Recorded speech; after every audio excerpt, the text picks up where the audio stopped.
All right. We are officially on. Welcome, everyone. I am so excited. I am so pumped for this live stream tonight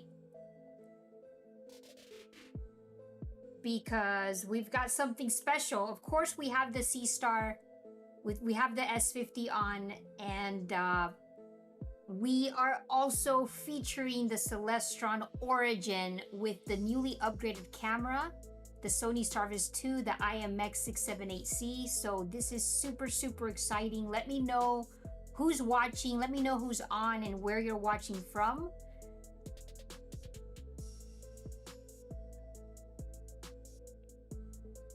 Super awesome right now. So obviously the moon is out, which is not super awesome, but kind of awesome because it's only half moon. It's only 50%, but you know, it's okay. We'll work with it. We are doing, I've been imaging the Sculptor Galaxy, which I've never actually imaged this on a live stream before. And I think I've had difficulty getting a good look at this one on the Seestar. So it looks incredible on the Celestron right now, on the Origin. I started it about 30 minutes ago and it literally came up on the screen like within less than a minute. I would say just a few seconds. It just popped up looking absolutely gorgeous. So it's been stacking about 30 minutes.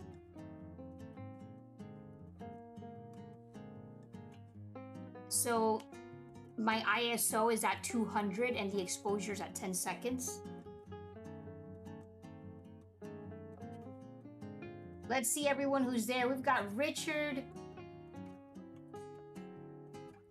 Welcome, welcome. Vivante, Jim, Carter, Vivante, Richard, Space Girl. Thanks for joining again, all of you. Regulars, the usuals. This is wonderful. Digital Dawn, awesome.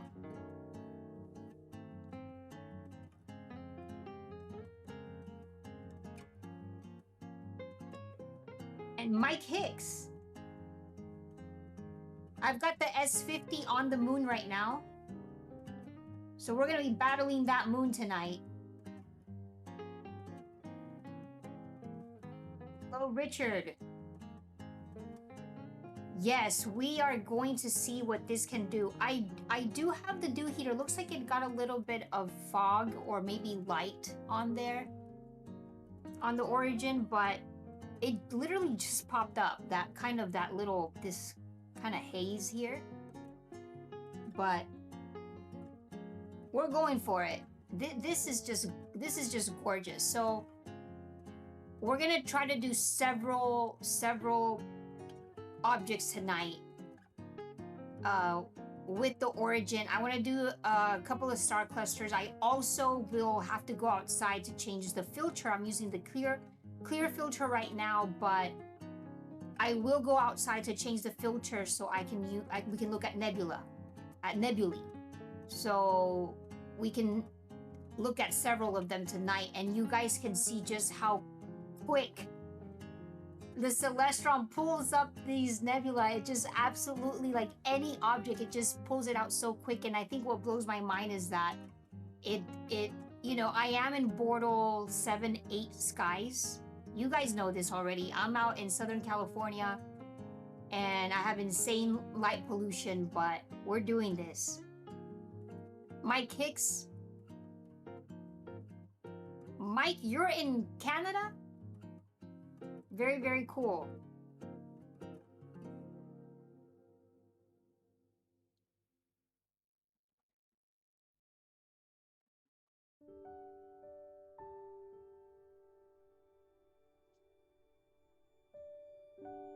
YouTube has some new update for me and I can't see how many people are watching. It's very weird.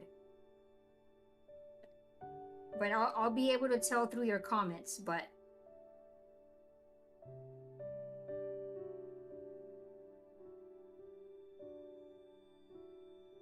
I have to refresh this page. Little bit technical difficulty. Give me 1 second, guys.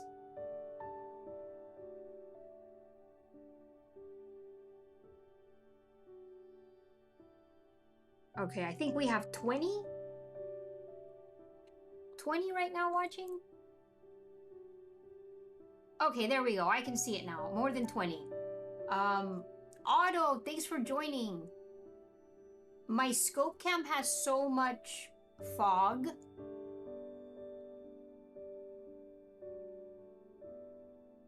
So much fog. Let me write down what we're looking at.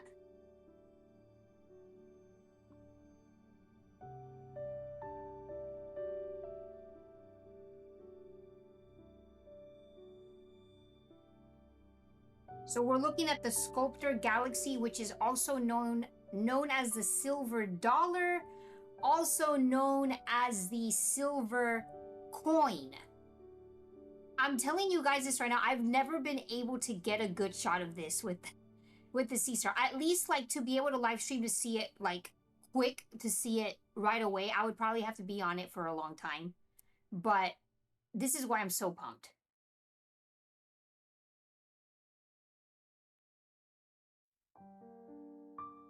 Hey, Fastbo, congratulations with your first light with the S50 tonight.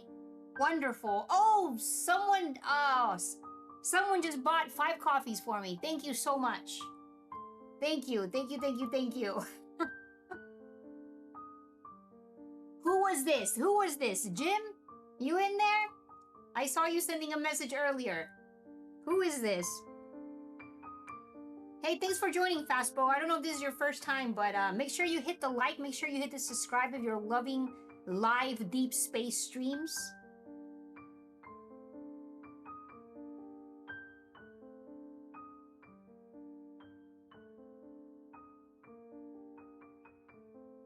Thanks, Jim. I thank you for your support. I appreciate that. I saw your you got me 5 coffees. Thank you. Yeah, you know, this is Richard, this is the best clear skies, you know, we've had out here in this, you know, in California, because, you know, we've been under clouds for like 3 weeks. I had a little bit of break when I was able to capture 3-Eye Atlas for like 1 night, thankfully. And we've had storms, and I think they're coming back. So tonight I just had to take advantage, do this awesome live stream with the Origin. So pumped.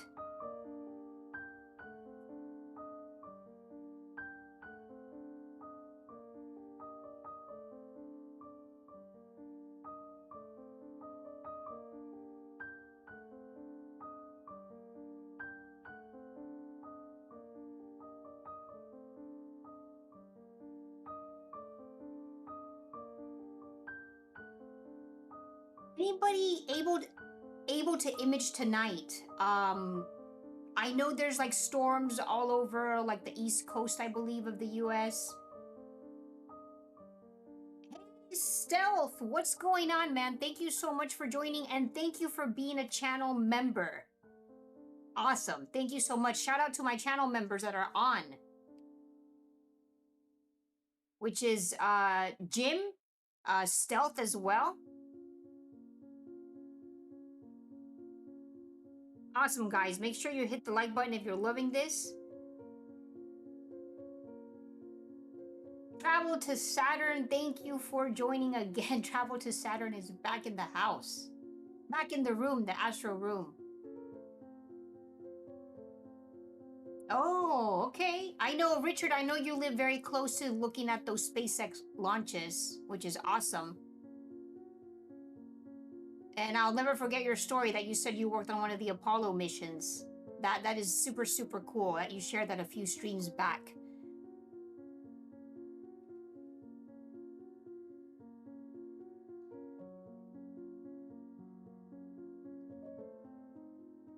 Absolutely. So, absolutely. Stars look nice and round. Yes, Otto. Let's check out what we're looking at right now. So this is in the southeast. Let me see. Sculptor. Oh man, my window scope cam there is so foggy.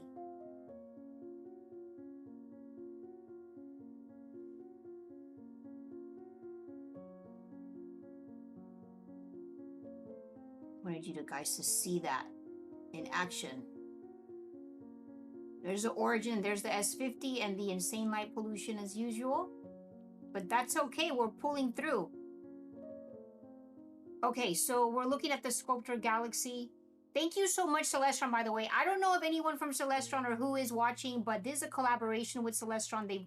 They're letting me borrow their Celestron Origin so I can play around with this awesome new camera, and I've been having an absolute blast. It's too bad that I haven't had enough clear skies, but I've been hitting up all the targets any night that I can that there's clear skies. So thank you so much.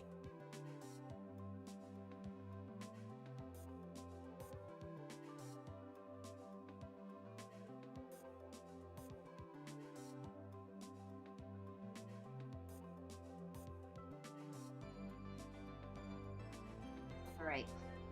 This Sculptor Galaxy right now that we're looking at. Right there. You guys see that? So it's, whoa, I zoomed in too much. What is that, southeast?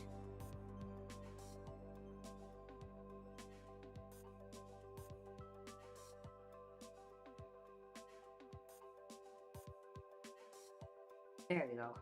There we go. So we've got the moon out for sure.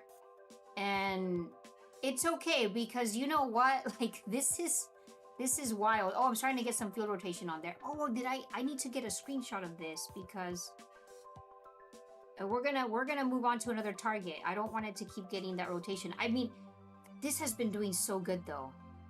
And what I love about this is that I'll show you guys when I switch targets, but you can manually change the exposure settings, the ISO, which is super, super cool. Stretch the image, the background. Matter of fact, I don't think I've ever really played around with that stretch, but this is awesome that it's like so customizable. All right, let's go back in there. Oh, looks like I'm losing it.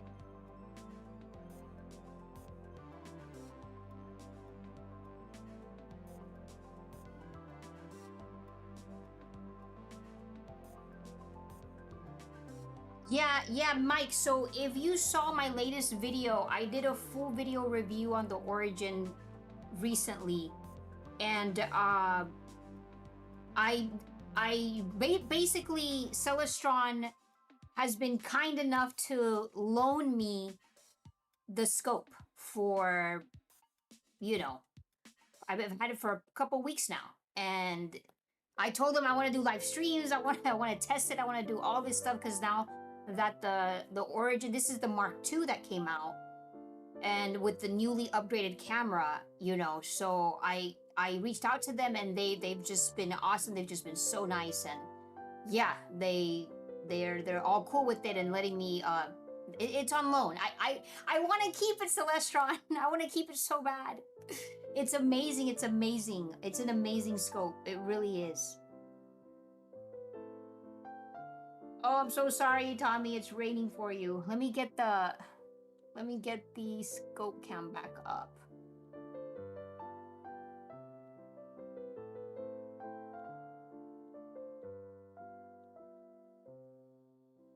All right.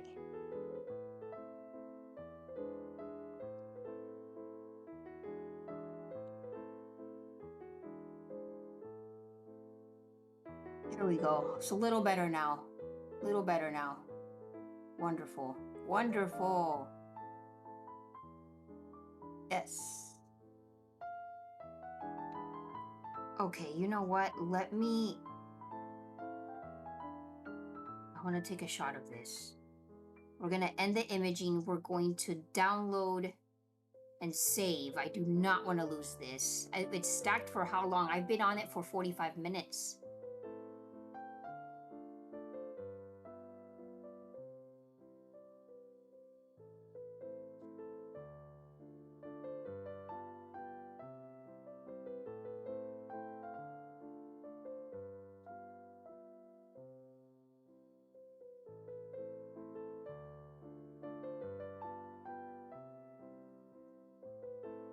So, Tommy, you're asking about the focal length of the Origin. So this is a Rasa. First of all, it's a Rasa, R-A-S-A, Rasa, and it's 6-inch. It's a 6-inch. That's what makes it incredible, and it's super super fast. The images come out super super fast. And actually, you guys know,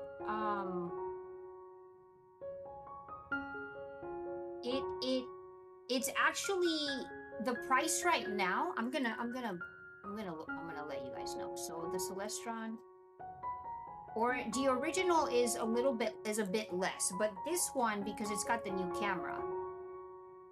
But if you have the original, you can upgrade the camera. You just have to open it and upgrade the camera. But this one that I'm using right now is $4,300 US. And the original one,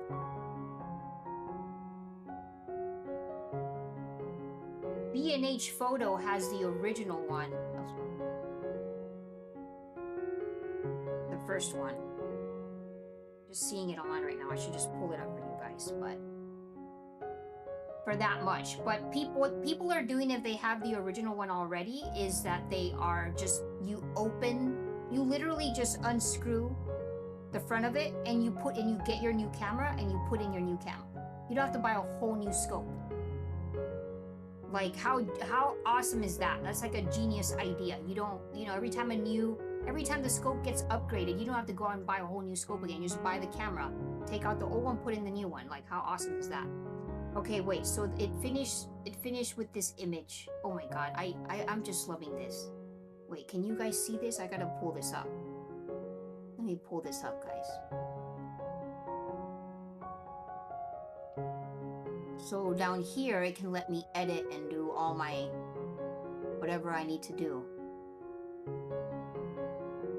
I can share it, I can edit, right? I can play around with the brightness.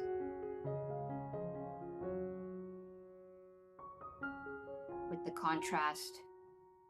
This is just awesome.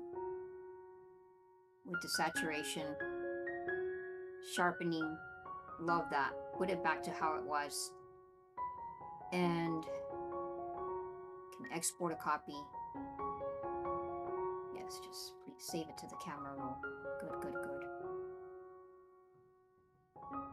And it'll give me my info, exposure time, etc.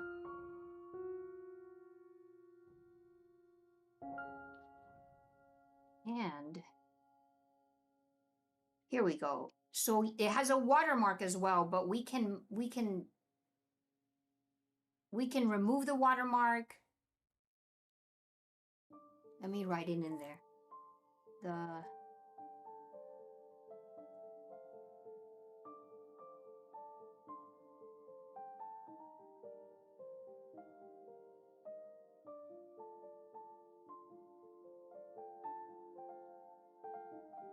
They call it the intelligent. I love this. I love this. I love this. I love Celestron for this. They call it the Intelligent Home Observatory.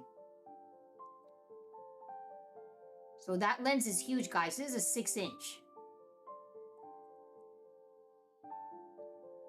And yeah, so as I was showing, you can change the date. Oh, Stealth just bought 10 coffees? Oh my... What? Okay. Okay, thank you. Oh my goodness. Stealth? Thank you. Channel member. Plus buying me coffees. How awesome is that? Thank you so much. Shout out. Oh man, I'm telling you guys, I'm like obsessed with being able to get this. And okay, so first of all, okay, let me calm down. So first of all, I'm obsessed with the Origin. Second of all, the fact that I'm getting the silver dollar Galaxy is wild because I've never been able to. And even though I pulled this up, it still can continue my stacking in the background. Oh, let me move this now, because now, there we go. All right, but we're gonna move on. What I wanted to show you guys before I move on, and let me move this.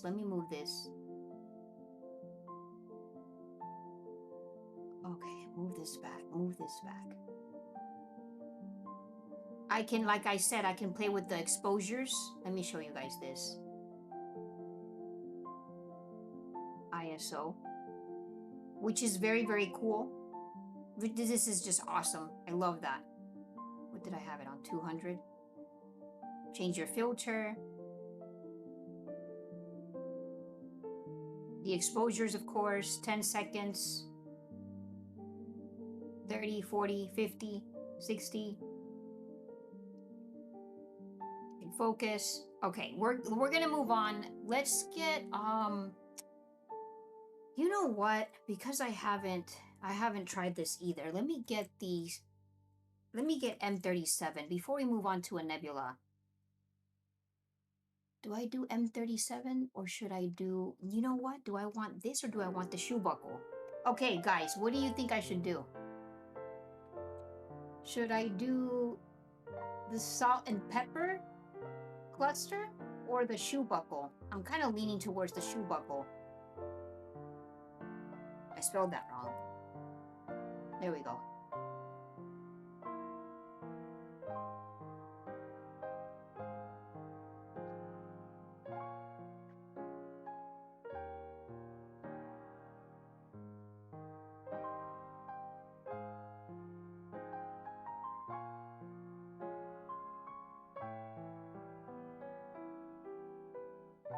Yes, yes, they do. They do look crazy good.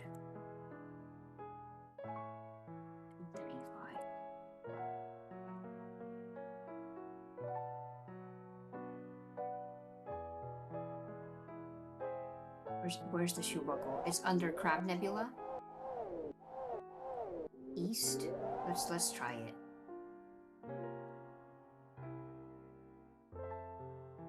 We can see this bigger. There we go. It's moving. It's so foggy. I need a dew heater on my scope cam.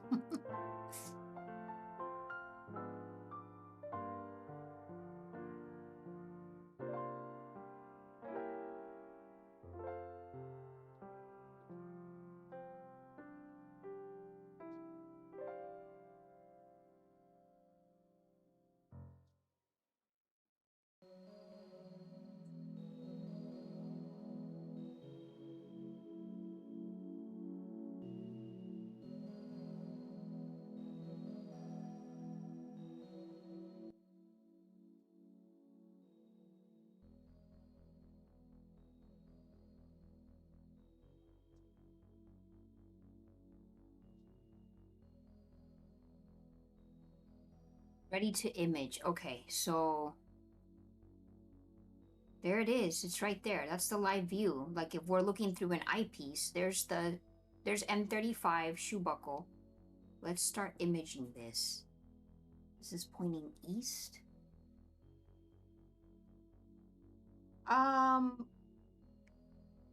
So you know what? I have to admit that I like it more. And it didn't, guys, this is like, I'm being completely honest, because you guys know I'm obsessed with the Seestar, first of all. Obviously. But the app for the Origin, I do think it's user friendly, and I think it works very smooth, and I like how it can show me all of my objects as it's going to a certain object that I want to go to, as just as you saw right now. It's going to show me everything else around there. I mean, they've worked with simulation curriculum, which is like the same ones that do the Sky Safari. So it's, if you already are familiar with using Sky Safari, you would know how to use this app. But regardless, even if you're new to it, it's not difficult to figure out how to use this app. It's very, very, very simple.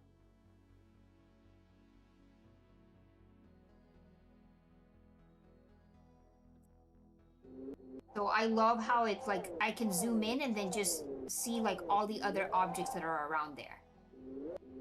I just love that. Let me zoom out.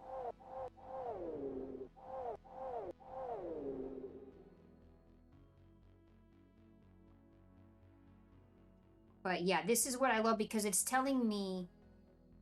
Oh, let me redo the imaging there. I got a failed stack there, but if you notice, like, I can just see everything right away. It's so, you know, this is cool. Like, this is awesome. Like, this app is awesome for that. I love that. I love this. Guys, I have links in the description if you're looking into, if you want to look into the Origin, check it out. Check out the links in the video description below.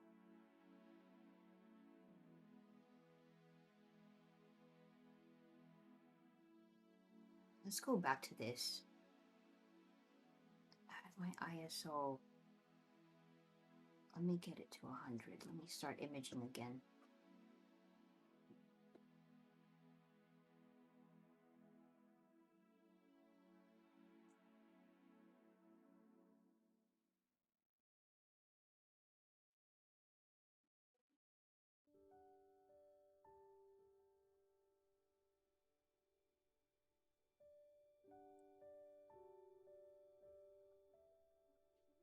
So, Tommy, you're asking about planets. So, you know, it's primarily for deep sky astro, like your deep space objects. Just like the Seestar in that sense. So you wouldn't get this telescope just for planets, right? You wouldn't if that's your main focus. This is for your deep sky objects, your clusters, your galaxies, your the nebulae. Not that I can't point it at a planet, at Jupiter or Saturn or something, but it's not built for that. Oh, Don getting a dwarf. Congratulations.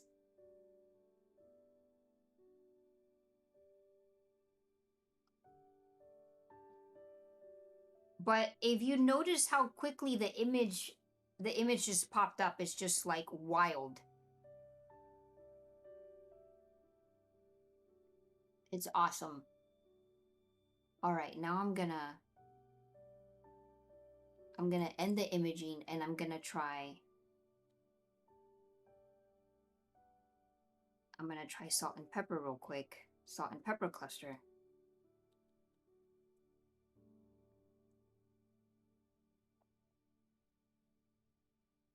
Just to show how quick this can get these images.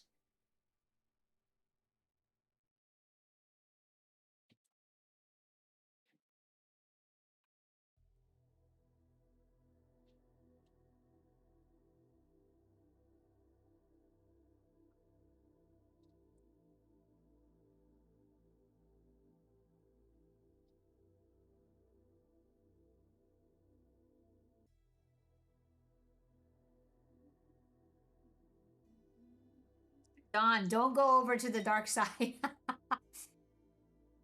Okay, ready to image. There we go, live view. It does it so quick that I start doing other stuff, like it was already there and I didn't realize it.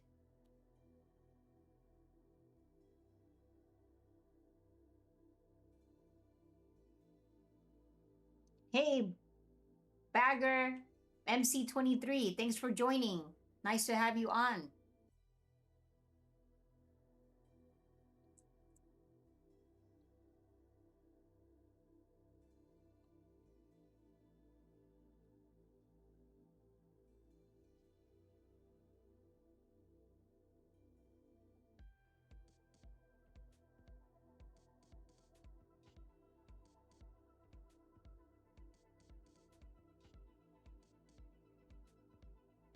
That was so quick. That was so quick.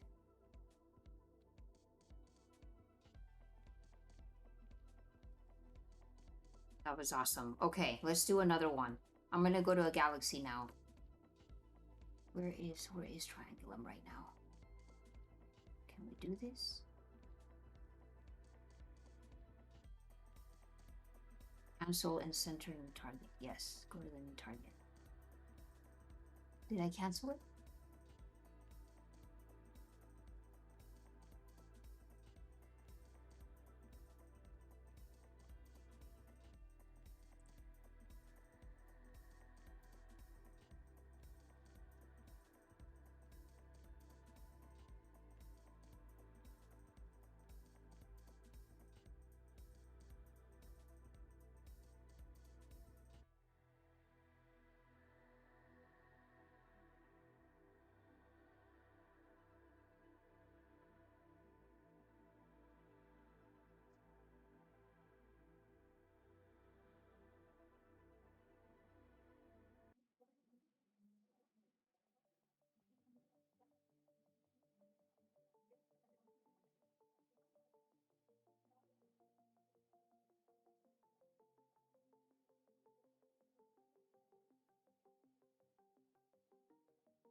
Trying to get to Pinwheel.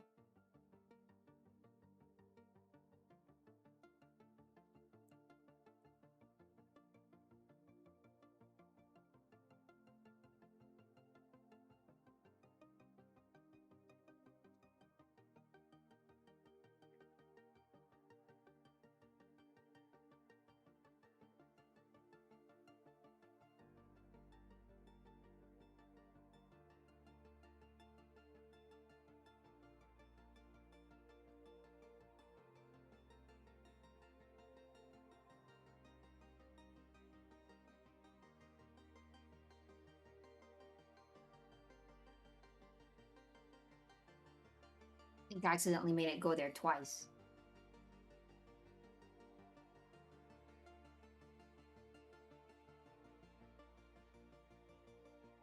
There we go. Let's switch the ISO and do 200. Let's start imaging this.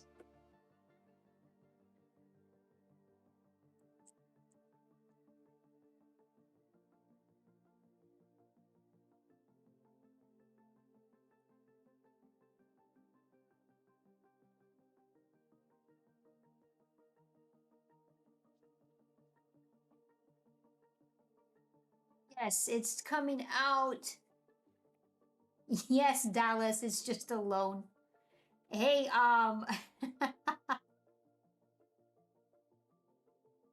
hey, guys, they are working on bigger Seestars. You guys know that. It's already in the works. Mike, you were saying to look at Jupiter? I'll try it. We'll try it. We'll do it. So I can tell you right now, just doing Triangulum Galaxy, I can never get this with my Seestar. Like, I shouldn't say never, but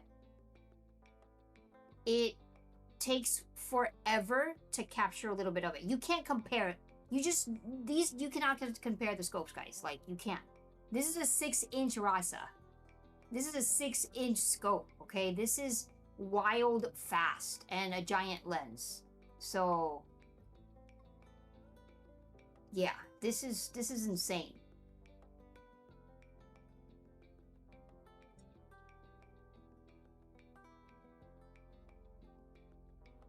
What's up, guys? Hit the like button. We have so many people watching tonight. If you're loving this, hit the like button and subscribe. If this is your first time, let me know that you're on. Let me know where you're watching from too. And thanks for everyone who is the usual viewers. Shout out to the channel members: Stealth, Jim, Ted Severns, Pete Marshall, Ed, Richard Rojas, Frank Rainey, Craig Campbell, Stephen Dyer, Bruce Blakesley, and Adam Antelek. Thank you so much for your support.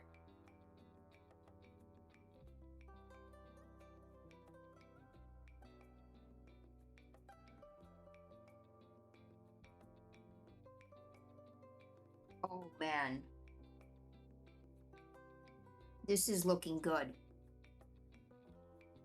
This is looking good. This is looking good.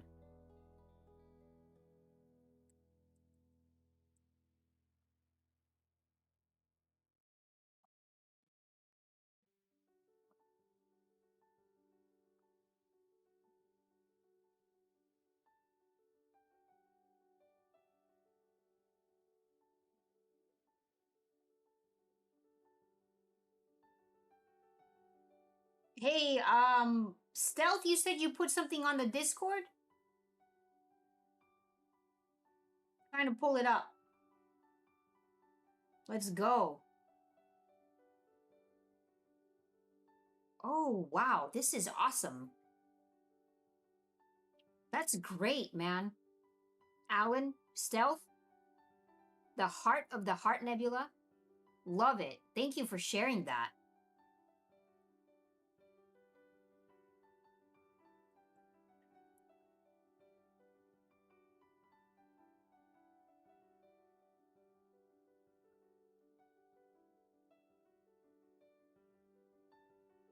All right, we're gonna we're gonna get some Nebula because since you just showed that.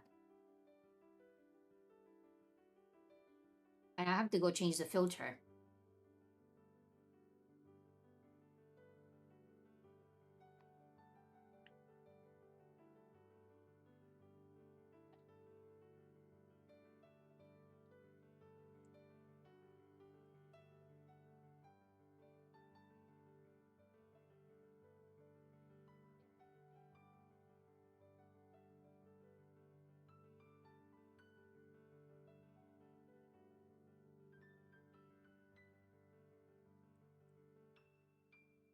Dallas, can it change the computer chip frame too? Yes, you can.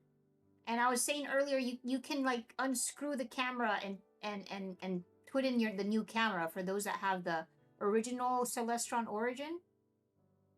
You can the camera, you can unscrew it, put in a new one.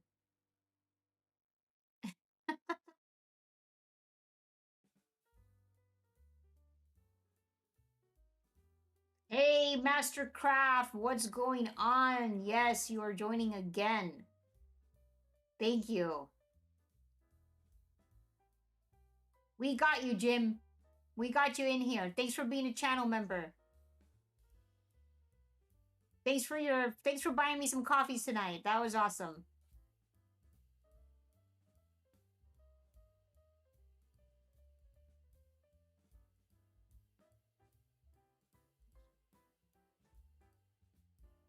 Okay, this was I just can't believe how good like the images like this is just wonderful.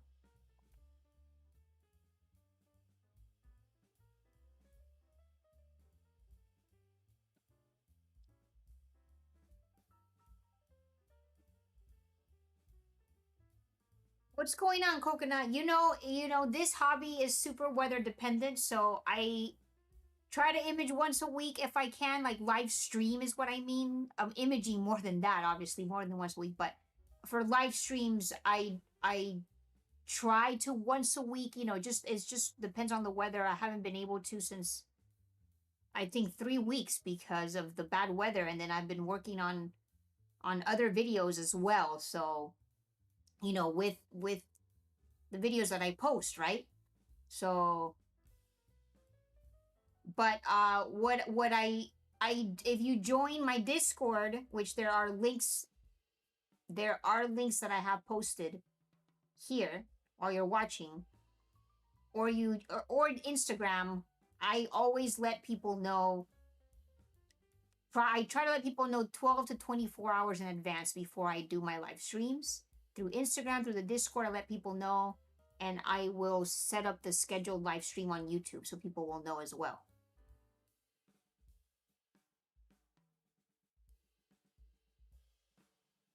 Like, we'll know when I live stream. Let me just put some links in there so you'll know.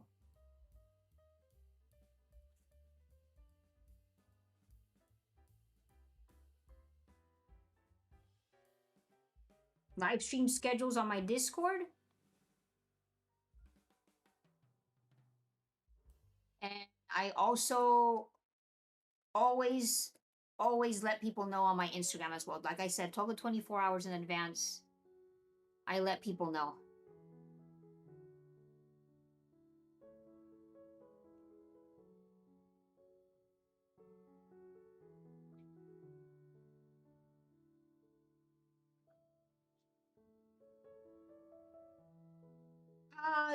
Tommy, that's a good question. You know, that's a very good question.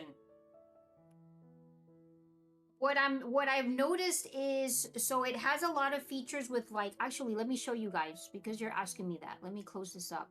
It's gonna keep stacking in the background. Let me go to the settings.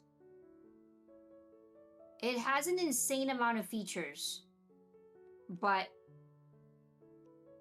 let me try and get to the advanced settings here. So the LED ring, like that bright ring, can turn on or off, like to save battery. If you know what I'm talking about here. Let me see if I can show it. That bright ring. Oh, it's not pointing to us right now, but anyway, of course, always leave your CPU fan, telescope fan on. I love that the dew heater is on auto. I leave all that on auto. it automatically came at 5 degrees. Like for 5 degrees Celsius temperature change, it would automatically turn on, or 6, I'm sorry, the aggressiveness for the dew heater. You can change the aggressiveness. 6, 7, 8, 9, 10, 5, whatever you need. I leave it on auto. And also you can play around with the denoise features that it has. You can leave them on, you can leave them off. You can denoise low, medium, or high. I've kept it on medium. I like it at the medium level. That's how it came, and I honestly haven't messed with that because I like the way it is. I don't want it too much, I don't want it too low. And you guys know I live in insane bad light pollution, so you know, I'm only 15 minutes from Disneyland, so it's wild out here.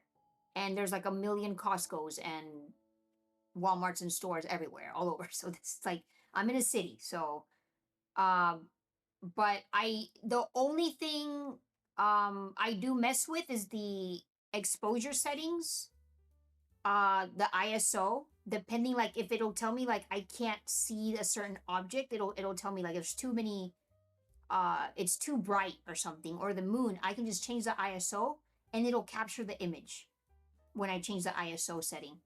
You can do your dark frames. You know, there's so many features. Like, I love that. I love that. Change your exposure settings. I can't tweak it right now because I'm imaging. I can't tweak this, so I'd have to stop the imaging. But, you know, you can toggle on and off or all your denoise stuff. All your AI denoise. And yeah, I know who mentioned earlier they can totally get from New York City or something, Triangulum. It's always, for me personally, like in a bad spot with Triangulum. Like it's just in an area where there's too much light pollution for me. I can never get a good one with the Seestar. That's what I say. You cannot compare the smaller smart telescopes with this telescope. Okay, but with this one, with this scope, I've been able to get imaging of stuff, of objects that I've never been able to do with my smaller smart telescopes. That's all I'm saying. Obviously, you obviously get what you pay for. Like this is a Raza scope. It's a 6-inch scope. And everything is built in. It's just, and then I love that you can use, as you can see, guys, I have the tripod setup that I have right now. I'm sorry it's so foggy. It's so foggy because it's just cold and insane. It's been super, super raining out there, so it's humid. But anyway, I'm using a little tripod, portable tripod, tabletop tripod, not the big scope, so I can just put it out there more quickly. It weighs about 6 pounds, the little tripod, the tabletop tripod. So,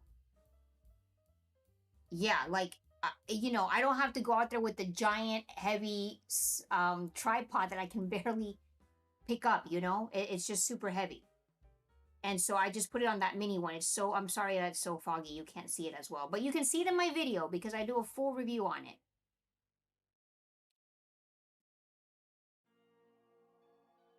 I haven't taken it, but you can't. I haven't taken any flats inside. You know, they gave me the scope, and I haven't. I can, but I have not touching. I'm using it out of the box, with very little tweaking here and there. The little settings that I want, which is like the ISO, the exposure settings. Speaking of like your 10-second exposures, 10, 15, 20, 30, 60, whatever exposure settings. 10 seconds, 30. I've been noticing with this Celestron that it'll like, depending on what object, it'll automatically change it for me. 10 seconds, or it'll do 15 seconds. I'm doing alt azimuth, by the way, which of course you can do equatorial, of course. But I'm doing alt azimuth right now, and I'm noticing that it'll change the settings of exposure depending on a nebula Or if I'm doing a galaxy, you know, it'll do 10 seconds on, I think Galaxies, like right now it's doing 10 seconds. If I move to maybe a nebula, it'll switch it up depending on the object to 15, which I think is pretty cool because I don't have to mess with that.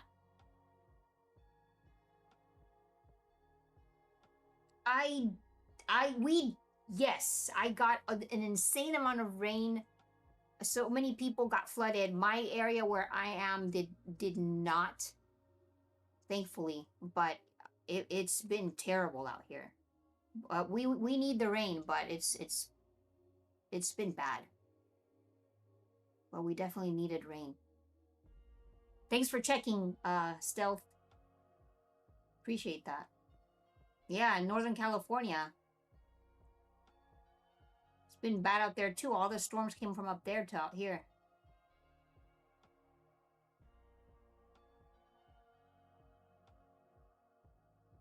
All right, guys. I think it's time to do some nebula. What do we do? Jellyfish, monkey head, Thor. What do we do? What do we do? Let me save this.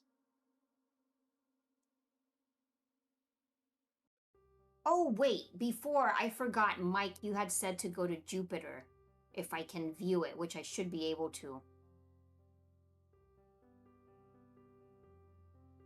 Yes, I have beautiful clear skies tonight.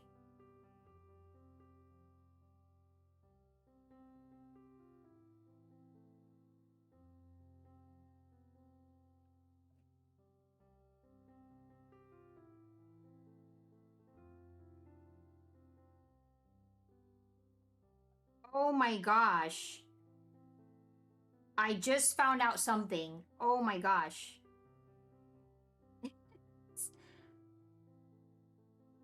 One of my team members, okay, telling me that, okay, I've been wondering about this. Is anyone from Celestron watching? Let us know. I don't know if they posted it.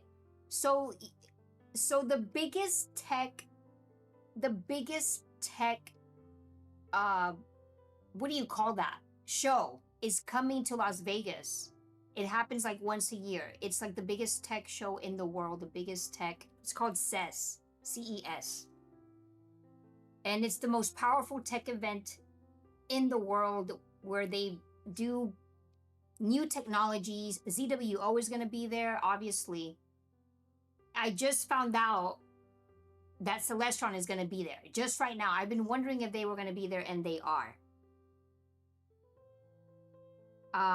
That is really good because I didn't know if they were going to be on there. That is so cool. Yes, that's it. That's it. Yep. In Las Vegas. Las Vegas is only 4 hours, like a 4-hour drive from where I am, actually.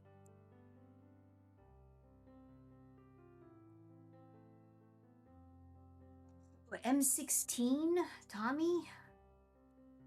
I don't think that's viewable for me anymore. I hope I'm wrong, but I don't... No, it's not. It's under the horizon. Absolutely not. I can't, unfortunately. There it is. Nope. Alright, I'm gonna go outside and change the filter so we can look at Nebula. We're gonna change the objects here. Now, let me take a shot of this. This looks so good. Total stacked images, 100. Is that what that says? Yeah. This is, okay, something else amazing. I feel like it never has failed images, like failed stack images. I mean, maybe it does, but like every time, ever since I've been using this, it's just crazy. It's just crazy. All right, end imaging, download and save.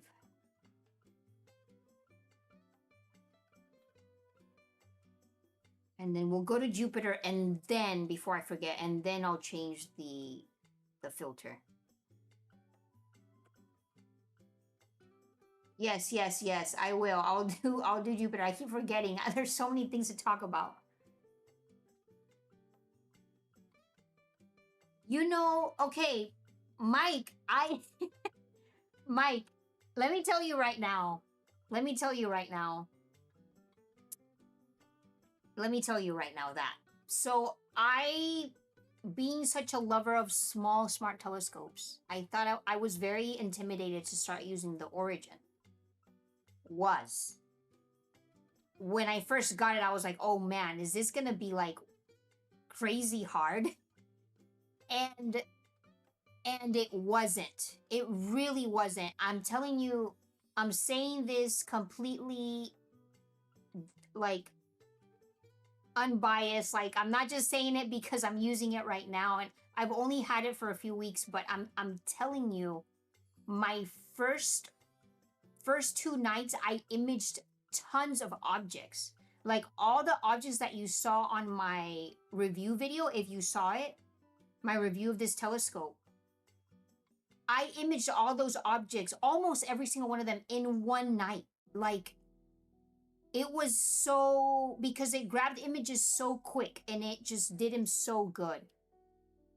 And it was so easy to use, I'm telling you, out of the box. So, and especially if you already have experience with telescopes, with using apps, with using other smart telescopes, you will know how to use this quick. And the alignment at the beginning, I should have come on right at the beginning when I'm doing everything, like, because the setup is so fast. When I put it on for the alignment, it'll catch it on station mode, on direct mode, very quick. It's immediately starts doing the alignment in, I mean, I'm telling you, this is less than 2 minutes, I'm sure. 1 minute, I don't know, is very, very quick. It just grabs it like in a heartbeat. And then it just is ready to image. And I just love that it does that on its own. If I'm using the Seestar, for instance, I will never just start imaging, going to whatever object before I level it. I don't have to be leveling anything on the Origin. I look at the little bubble level and just make sure that it's there in the center, the little leveler, the bubble one, and then let it do its own alignment. But if I'm using the Seestar, for instance, which, like I said, we can't compare these scopes, but if I'm using it, I have to level it. I have to also make sure that I point it to another. I point it to at least 1 or 2 stars before I try to go to any object. I'll try to get a star to the west, a star to the east, and then I'll let it run its thing, run its course to get other objects. But with the Origin, I don't need to do any of that. So,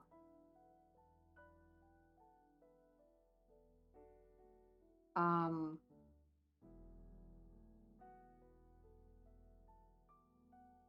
playing around now with the exposures of this so you guys can just see that.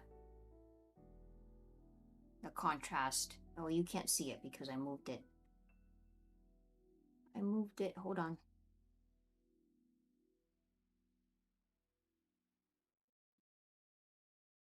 Oh, first of all, guys. Hold on.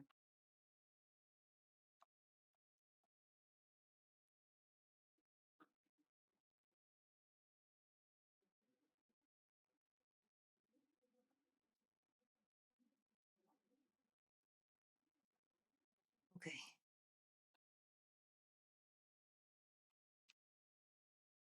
I'm playing around with this. There we go. That's what I wanted to show you guys.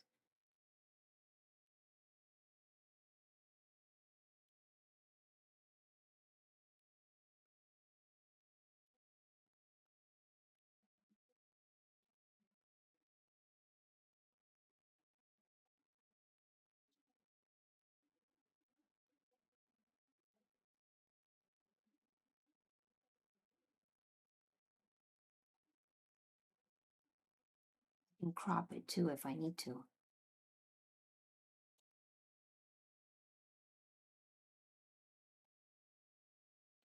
Photos. Okay, bring this back down. What are you guys saying about what objects I should test?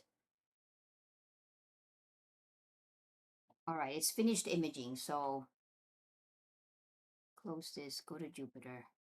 Where is Jupiter right now? Is it east?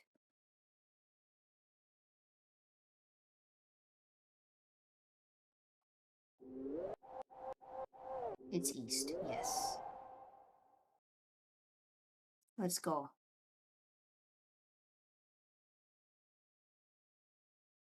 So foggy and humid out there, but there it goes. It's moving. It's going to Jupiter.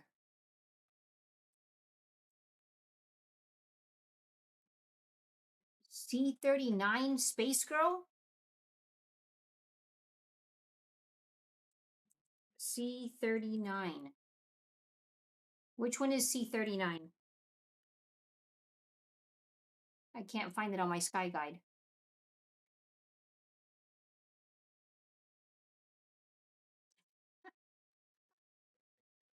Jim! I know, man. I'm telling you, I'm obsessed with it. I'm obsessed. I'm obsessed with it.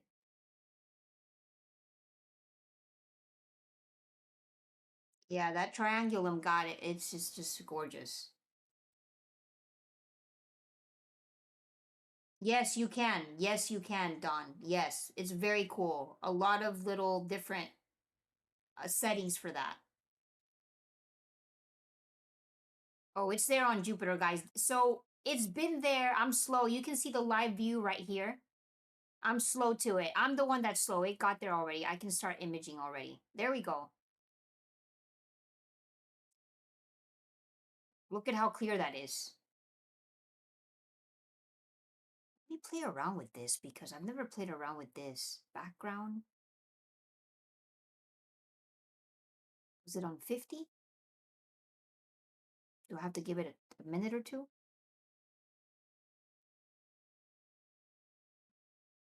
Reframe strength. I've never played around with this.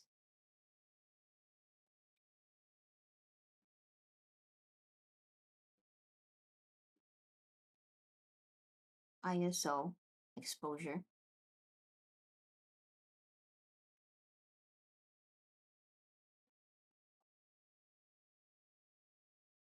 What's going to be the best ISO setting for this? Let me look this up.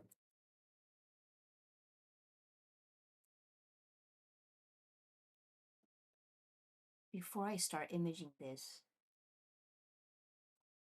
Yep, the moon, some moons are visible.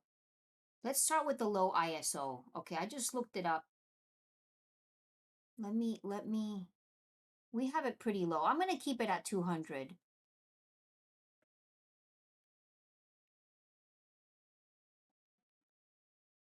I wish this had like a scenery kind of mode, like the way that like a solar system mode where I could play around more with the settings while I'm imaging planets. Like, guys, I want to keep this scope so bad. Shout out to Celestron. Tell them, let me keep this so I can keep doing live streams with this.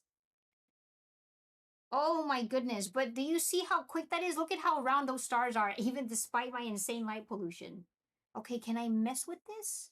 How can I mess with this? Do I have to just take a picture? And then...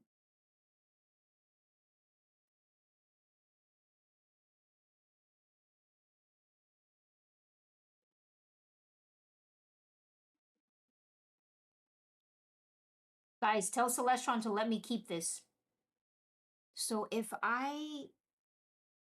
Okay, if I... Oh my goodness. This is Jupiter right now. 10 seconds. 5 images stacked so far. If I end imaging, save, and go to the image. I'm scared. Lower ISO, lower exposure. Okay. Let's see what it's gonna do. Okay, I'll do what you guys are saying. I'll do it. I'm gonna do it. But let it load its image because it's trying to.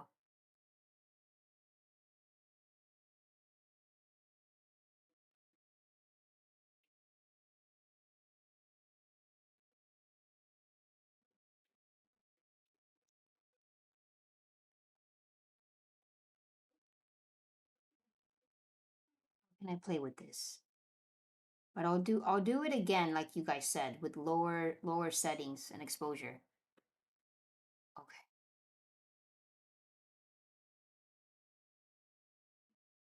This is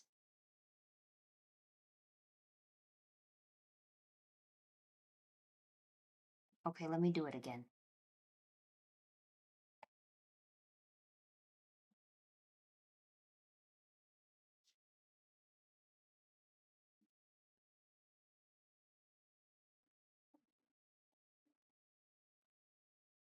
A 100 ISO.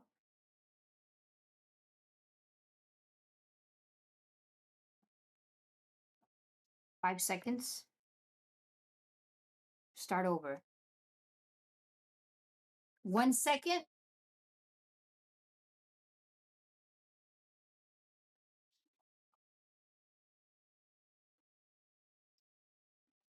Those of you just joining, we're using the Celestron Origin Mark II telescope right now.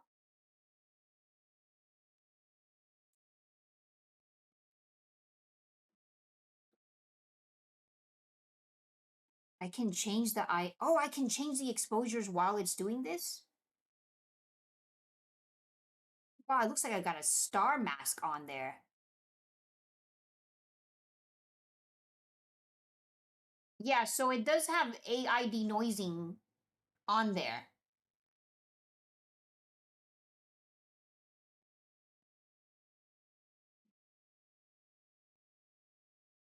Yes. Yes.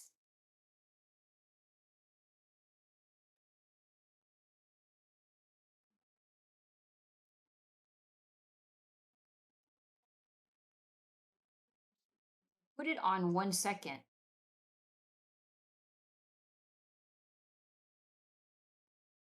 Yeah, it's on one.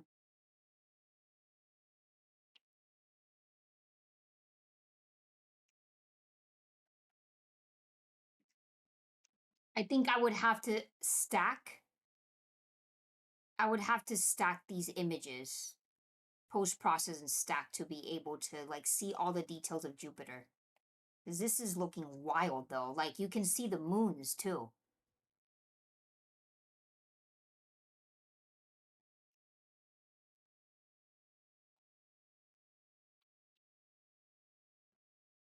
Okay, guys, so here's the filter for the nebula filter. I'm gonna go outside and change the filter. I think that is the lowest setting. I'm at, wait, can I change the ISO too? I'm at 1 second. 1 second.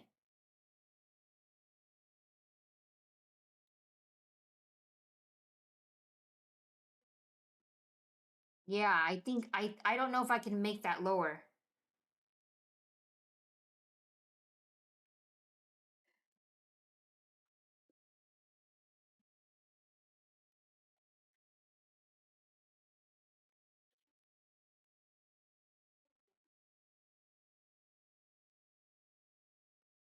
I mentioned specific imaging that way, 1/60th,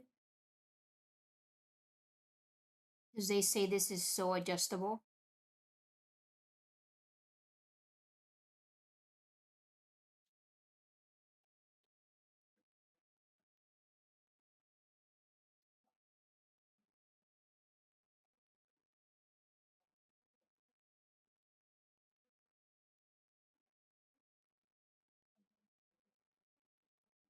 It's too much.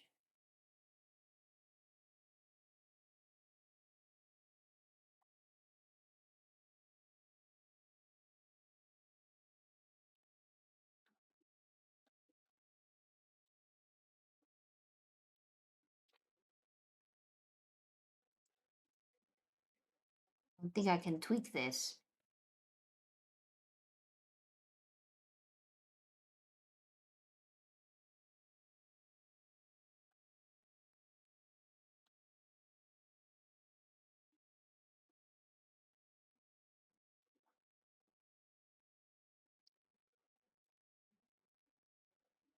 I do have, yes, the dew heater is definitely on. For sure. I can do it more aggressive, but every night that I've used it, at least before all these storms, there's never been condensation on the lens. I can make it more aggressive. Maybe I can't because I'm already, oh, manual. I think I have to do it before I'm not imaging or something, because I've tweaked this before.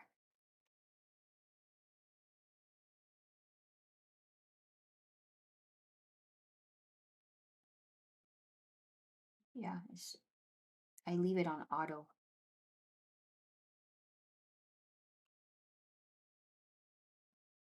Oh, yes. Maybe. I don't know. It's got the clear filter on though. Okay, I'm gonna let it, I'm gonna go change the filter, but in the meantime,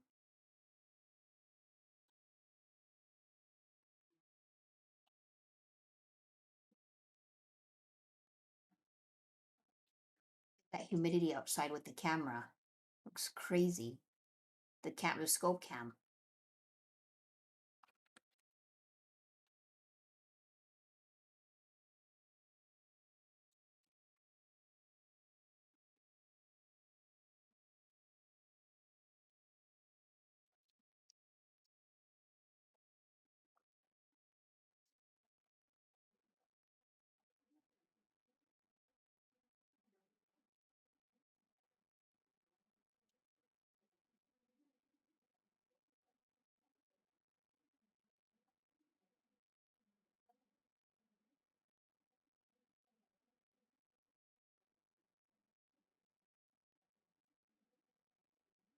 Let's do it. We're gonna do some nebula. I'll be right back. You guys will see me on the scope cam.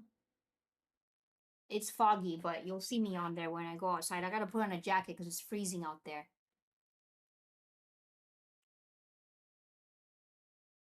All right, be right back. I'll let this stack anyway. In the meantime, Hyades star cluster. Be right back, guys. Thanks for the coffees.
Yeah, it's the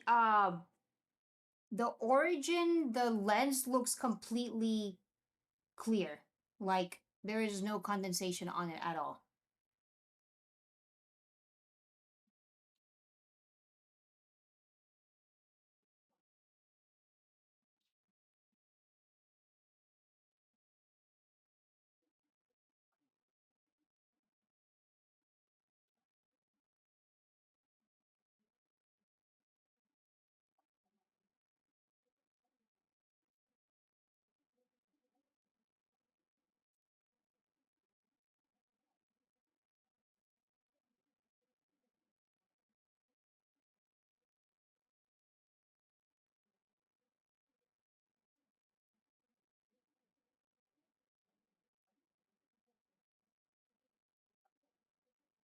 Gonna do some autofocusing, and I told it that I changed the filter, so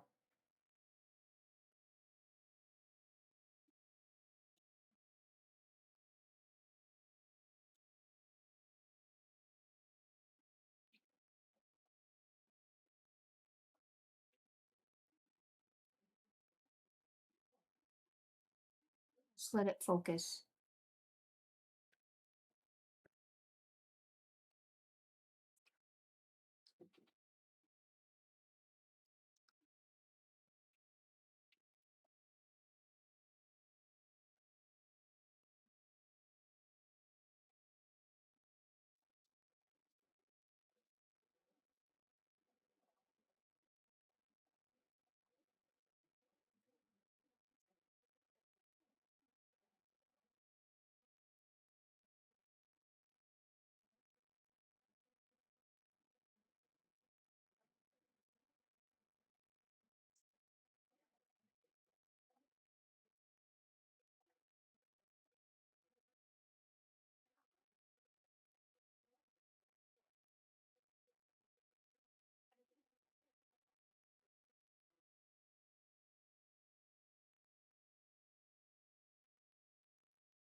Need to do a realignment.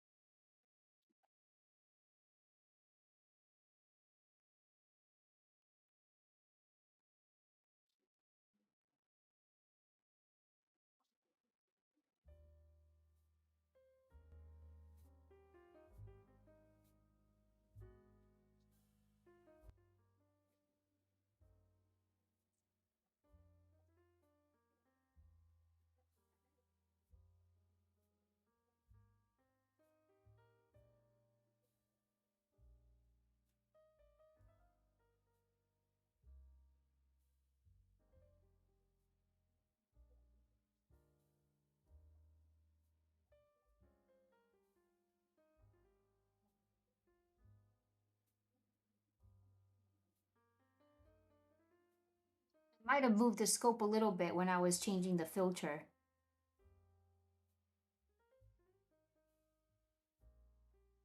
If not, Orion would have been in there normal. I'll probably do a real realignment real quick on there.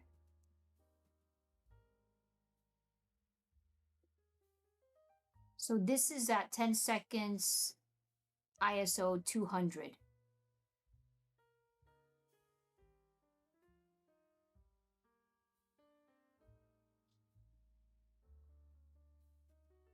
No, Tommy, I don't have, I'm sorry, Coconut don't have a discount link. Not even for me.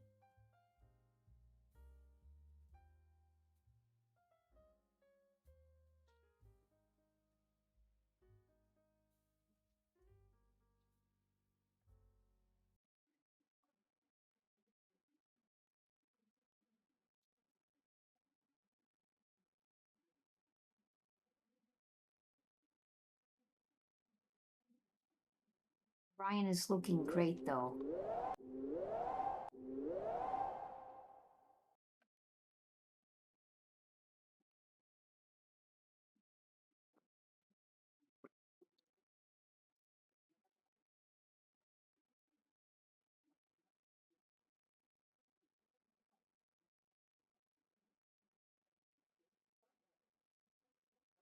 I can't believe it. I can't believe how. I mean, it is a beautiful clear night too, but this just wow.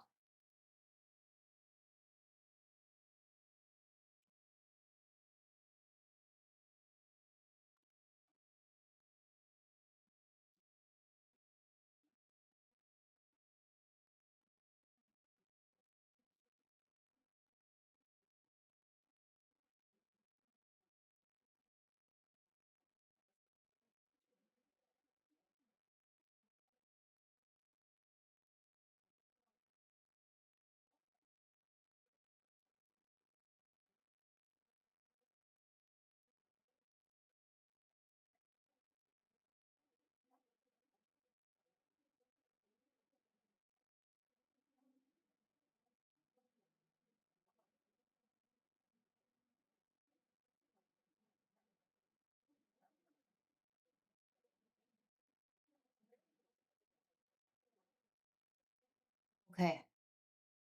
Can I see Thor right now, or is it too low? This is great. This is great though.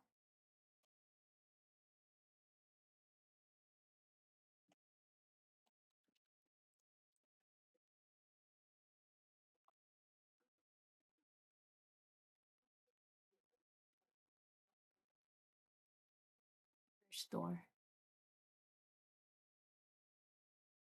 That was too quick. I didn't see where it was. Okay.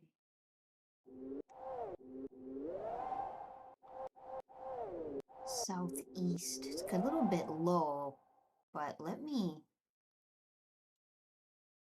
try it.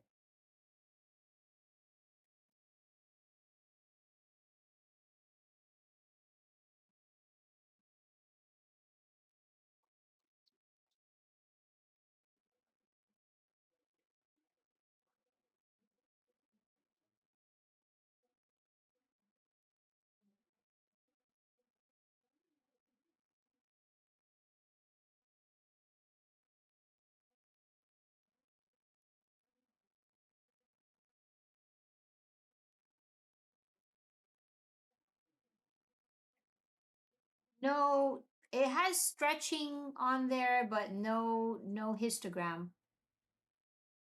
Oh, it's showing me the image even though wow, that is great though.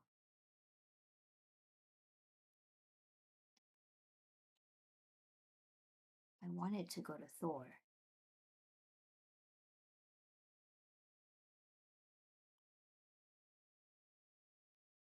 Okay, there we go. I think I didn't let it. I think now it's going to Thor. Thor's helmet. Let's try it. Thanks, Don. That would be awesome. That would be awesome. That would be awesome.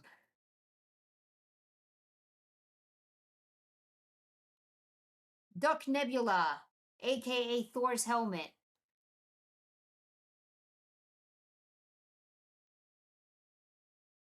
I said I was gonna realign it real quick because it's just one button for it to do an auto alignment. But let me try it.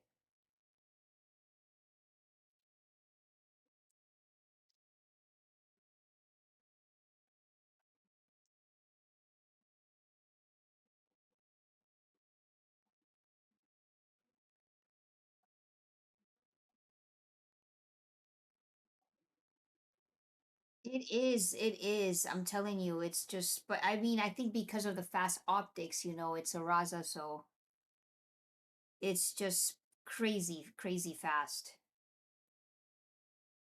There you go. You can start seeing Thor's helmet right there. You can start seeing it a little bit there, right there in the center. You guys see that?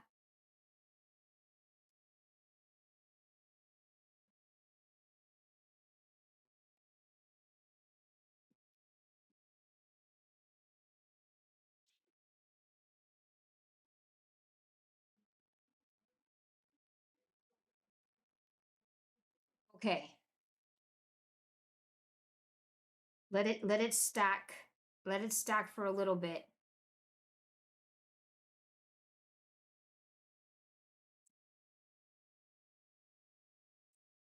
Oh, you know what, guys? Another one I wanted to get, Fox Fur.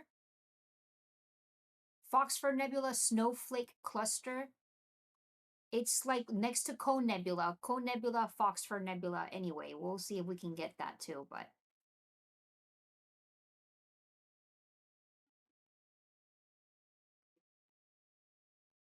we're trying to get Thor's helmet. How big is this monster? This thing is giant. And how far away is this? 11,900 light years away?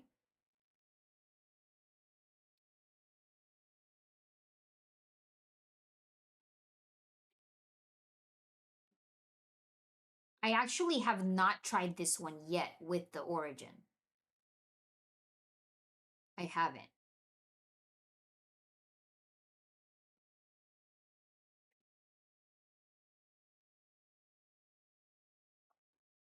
This one would need a good amount of time on there. I think it's kind of low.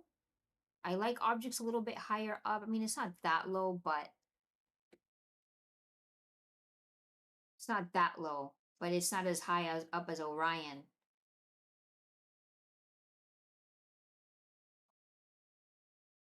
Yeah. Oh, we can do Rosette too.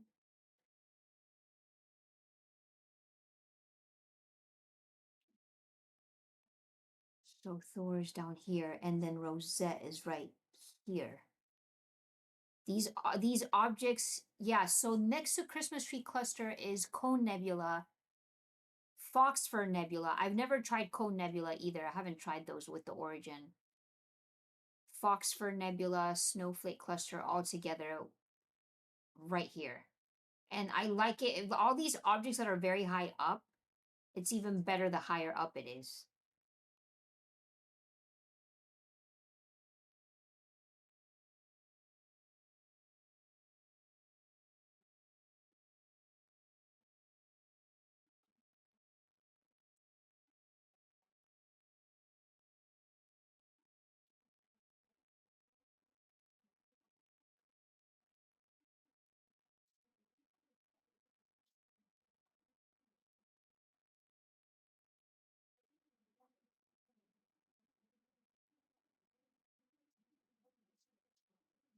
Oh no,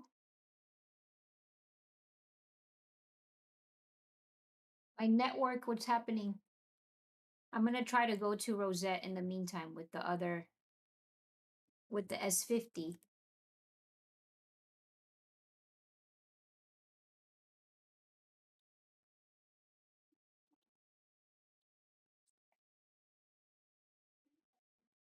It's still trying to capture Thor. It's going. Cosmic Bat Nebula? What's the... I had to look that up, and now I'm wondering, what's the magnitude on that? What is it? What is it? Wait, hold up. Never gotten that one. I'm guaranteeing you, never gotten that. NGC 1788. Oh, it's right there by Orion?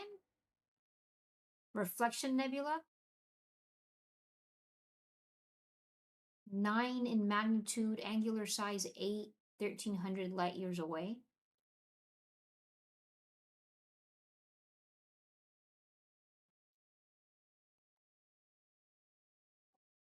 Let's go. I got 4K. 4K on satellite cluster. Rosette Nebula on the S50. Let's let it do its thing. That Bat Nebula might be a tough one. I'm not sure. Auto. Same as Orion. Maybe I got to shoot that.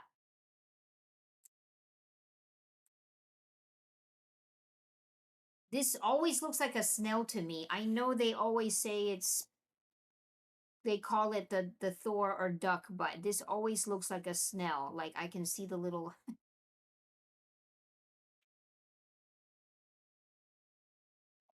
So Bat Nebula, same as Orion? I've never heard of that. It's like right at the knee of Orion. Look at that. Which head nebula is there too? Hold up, let me get it to recenter on the one. NGC 1788. It's right by which head?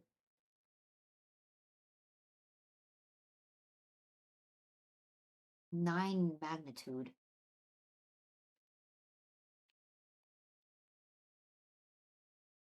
We've got the snail. It just sounds so much cooler to say Thor. It's got so many different names.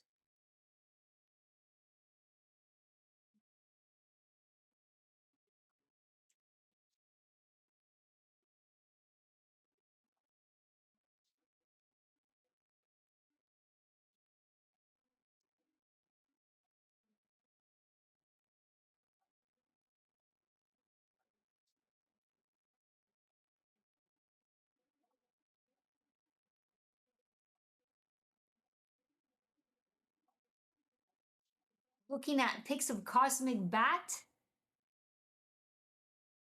The Bat Nebula that you just said, that Otto just talked about.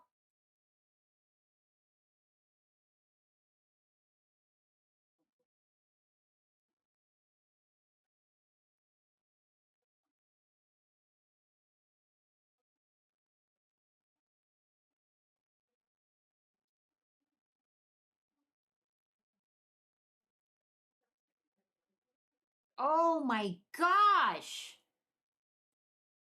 Oh my gosh. Okay, what? I have seen this. But I've never tried capturing it. Hold on, let me move this. Can you guys see this?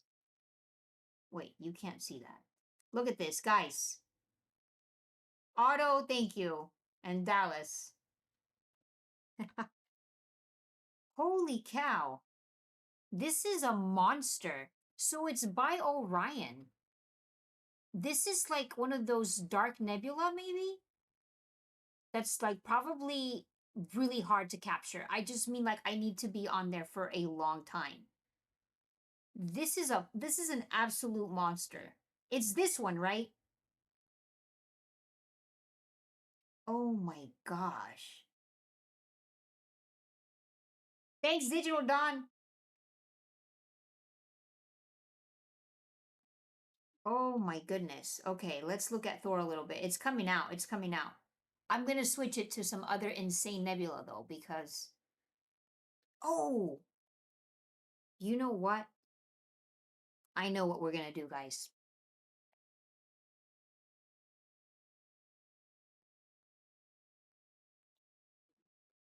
We gotta do this before we end the night. I gotta do several though.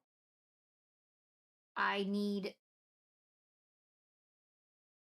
I need several nebulae.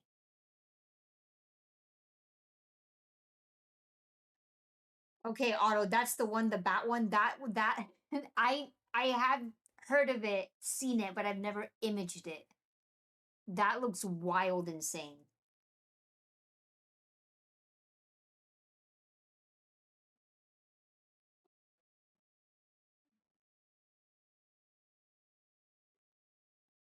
Yeah, that it must be very tiny for the Seestar. You're right, Dallas. Like that Bat Nebula, but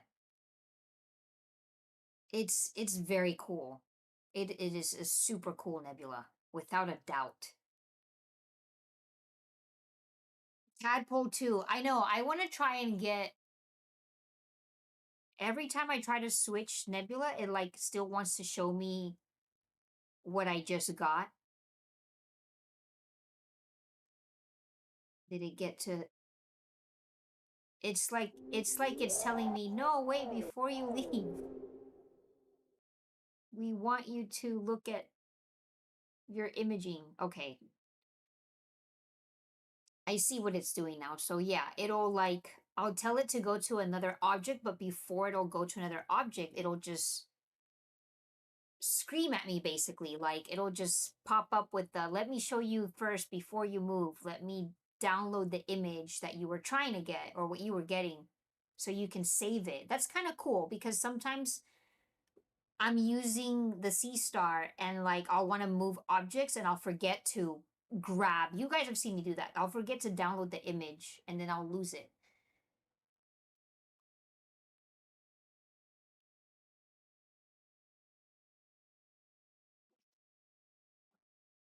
That's cool. Like it'll tell me like it'll show me the image before I move on to another one.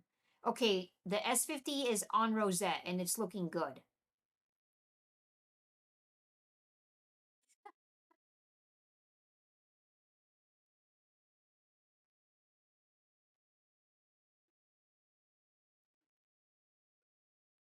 Yeah, keep them coming. Let me know what other objects to image. I just know there's certain ones that I do want to get tonight for sure.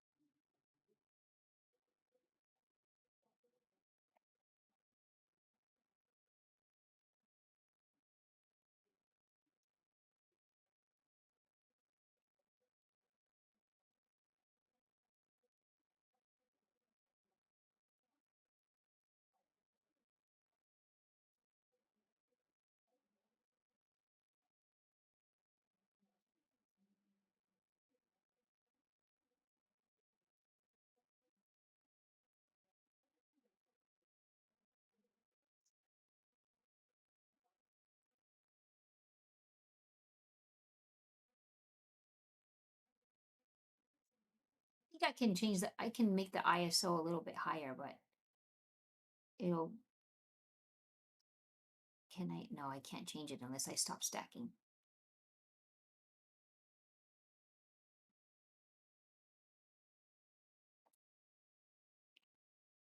Okay.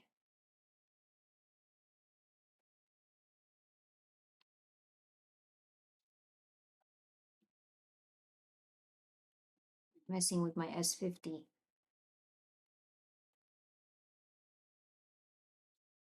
Getting Rosette in there.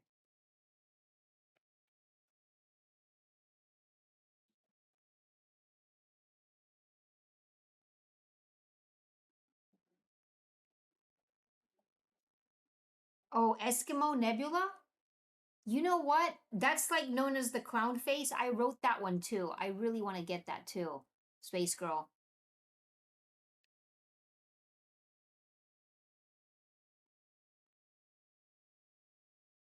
Dallas wants a bigger lens, of course, on the S50. They are, they are. They're working on it. It's official. I'm gonna. Does it make a difference if I.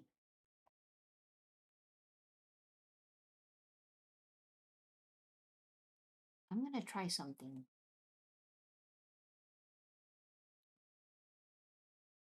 I'm gonna try something with this ISO.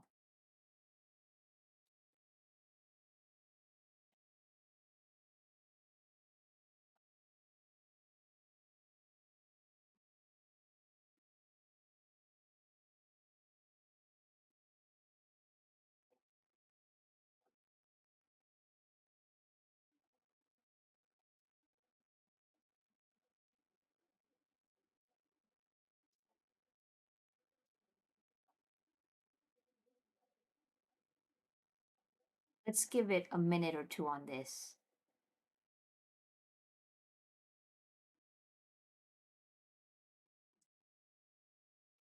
Porcelain Flame.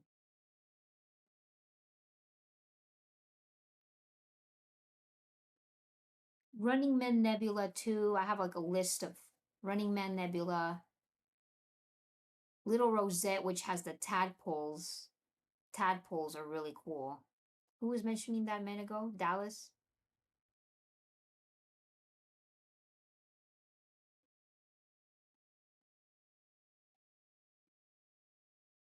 Spider Nebula. Has anybody gotten Spider Nebula and the Fly Nebula?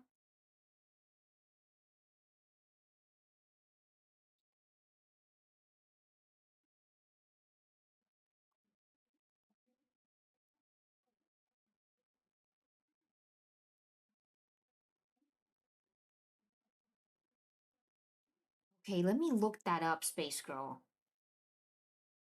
I've heard of that Eskimo Nebula because they call it also the clown face. Because it does look like that. It looks more like, oh, what's the other name for it too? Oh, it's next to Jupiter or near Jupiter. Oh my gosh, it just looks creepy. That does look like a clown face. 4,000 light years away. Gemini constellation. Planetary, oh, it's a planetary nebula. Often nicknamed the clown face nebula. Represents the final evolutionary stages of a star similar to our sun. Wow. It says that it initially will look like a star through a at low power through a telescope. Oh man, that must look cool. What's the magnitude? 9.1, angular size 54, NGC 2392. I've never imaged this. Wow, it's kind of near, well, near Jupiter. Probably millions of miles away from it, but okay, so it's up here. What's here? Rosette. And it's right here.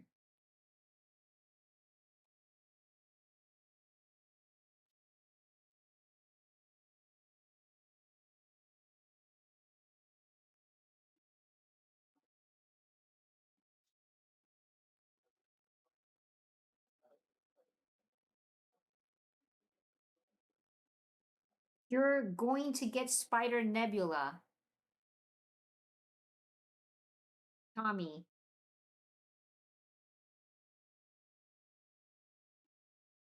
Spider. I want to get that. It's like the spider and the fly or something. They're near each other. Flaming Star. Oh, Flaming Star Nebula too. Okay.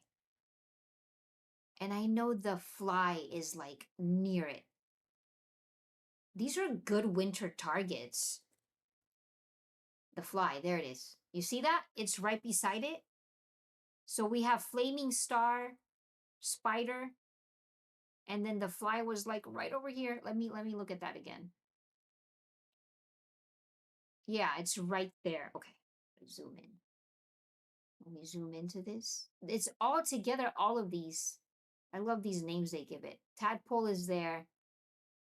Spider is here. I think fly is right here. Yep. Spider, fly, pinwheel cluster.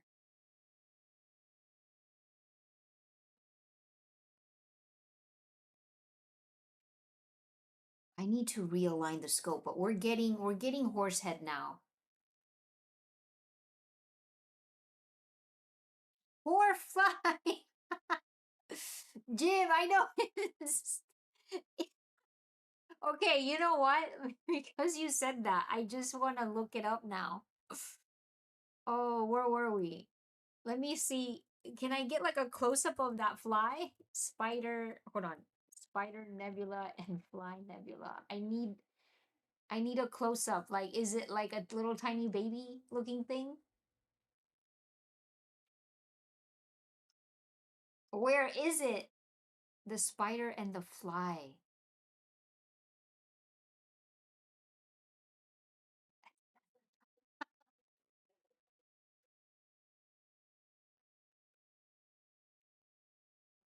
The Spider Nebula. Okay, we've got a NASA. What is this? Hubble? Why do they call it spider?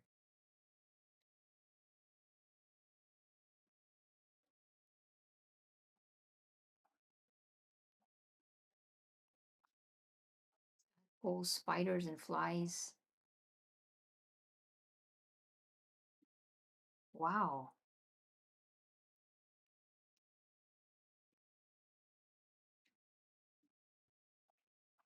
Poor fly, poor fly.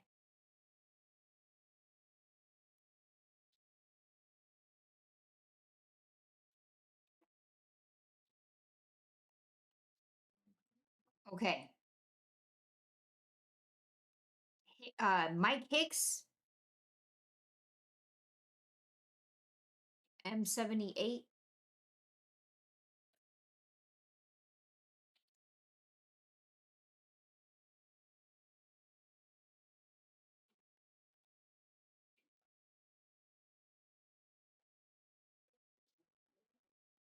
Casper, Casper Ghost.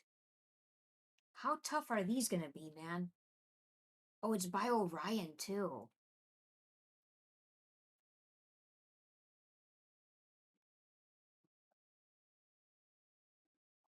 Wait, hold up. Because I really wanted to get the cone too. There's so many targets. There's so many targets. Okay.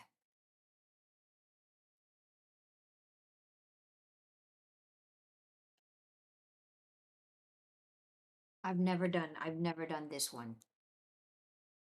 Cone and Foxfur. So I like how this is the Foxfur. You see how it does look like that. It does look like Foxfur. I've never done this. Eskimo Nebula right there. I might have to go to all of these.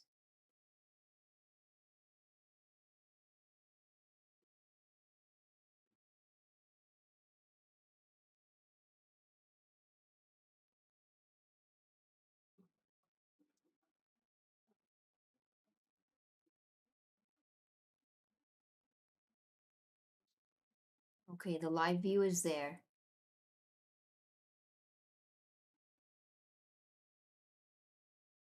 Nebula filter is on. You know, with the Seestar, I always have to look at tonight's best or something guides, and I look at Sky Guide all the time. I'm looking at other apps, but you can look at, I have it up right now. You can look at what's best to look at right now, right? It'll give you a list of best objects right now. Like right now, it's telling me Jupiter, tadpoles, shoe buckle cluster, which we tried earlier.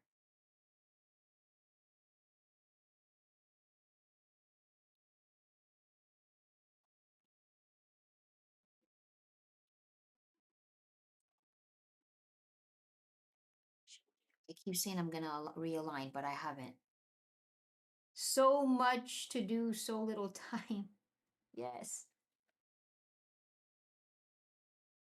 Yes. Coconut, yes. I actually, you reminded me, I did do a video on that. Like, you can filter, you can do a little filter wheel and it'll show, like, where you can put what, like, if you can see north better than east or south or west, whatever, you can filter it out and put south or north. And then it'll give you, you know, what objects you can see in those locations, which is very, very cool.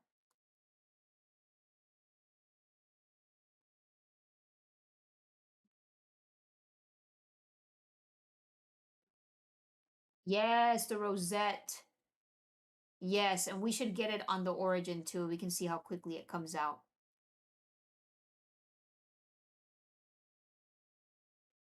Are you on the Seestar?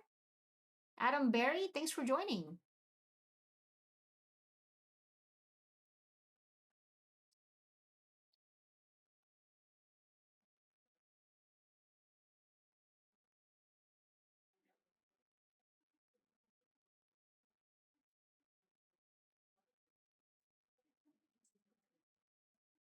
Let me know, some of you guys I think are new. Let me know where you're watching from.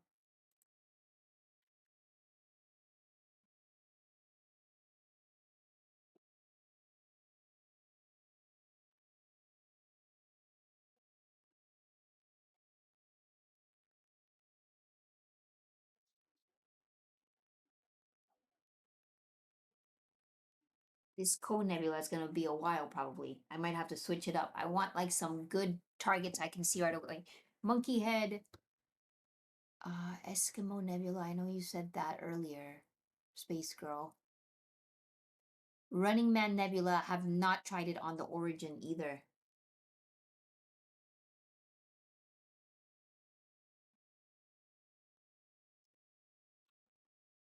Mike, you're in Southern California too. Awesome.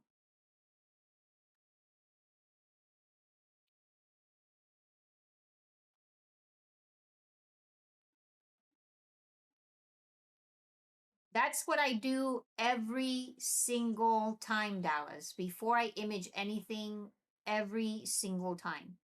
Right now for winter, I first pick Beetlejuice and then I'll go to another, so it can do its alignment, it can know where it's at, and then I'll go to another target with my S50.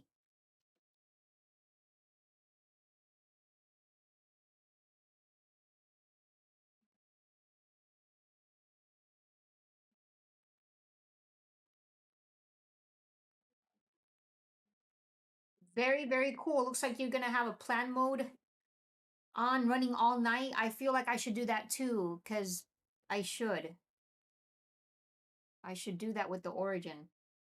Just leave it out all night. Let it do its thing. Grab different stuff. With planning mode.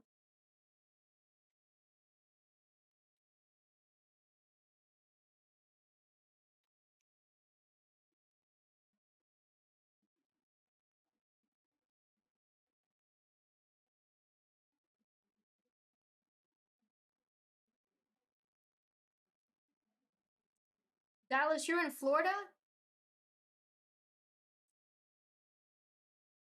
Very cool.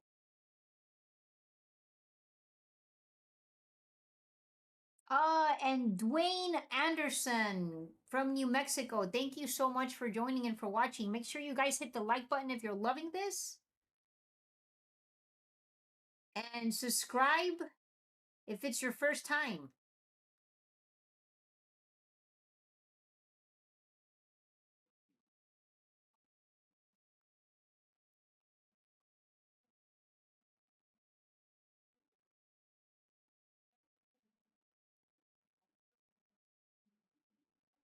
You're in Oakland, California too. Very cool.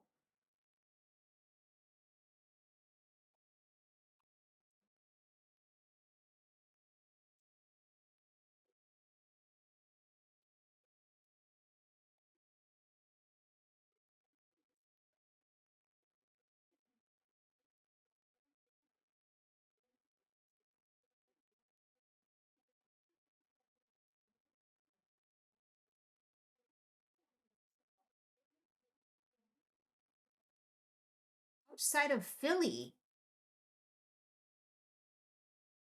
Chris Sims. What's going on, man? It's late out there. Rosette Nebula looking insane, though. All right, you know what? We're going to do a compare. I'm going to... Hold up.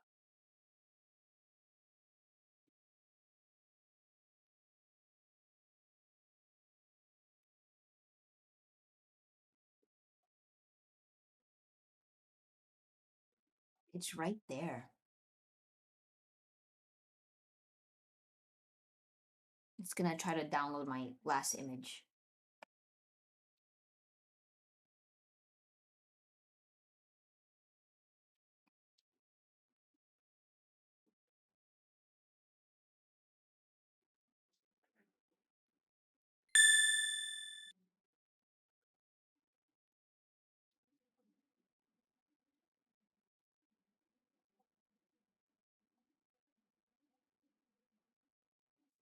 Let me know what kind of scopes you guys have, too.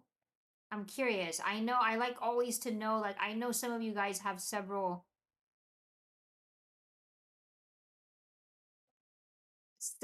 like other scopes. And who else is imaging tonight? Anybody stuck with the snowstorms out in the east?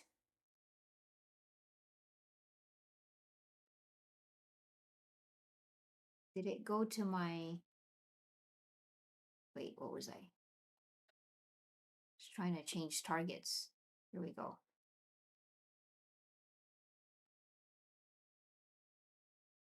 Here we go.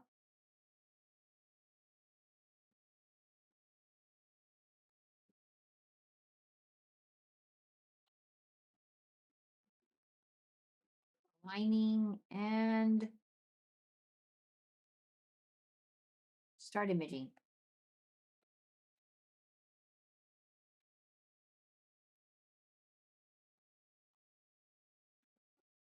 Chris Sims with the S50 and Mike H60329 with the old orange C8. Awesome.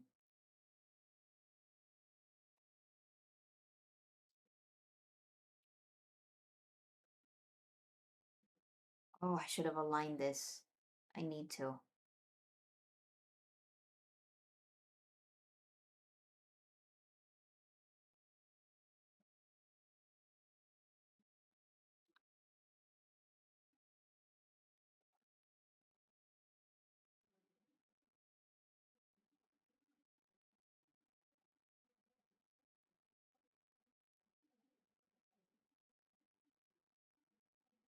We're getting stuff tonight despite that half moon out there. Can't wait to do another. Can't wait to stream again when there's like no moon.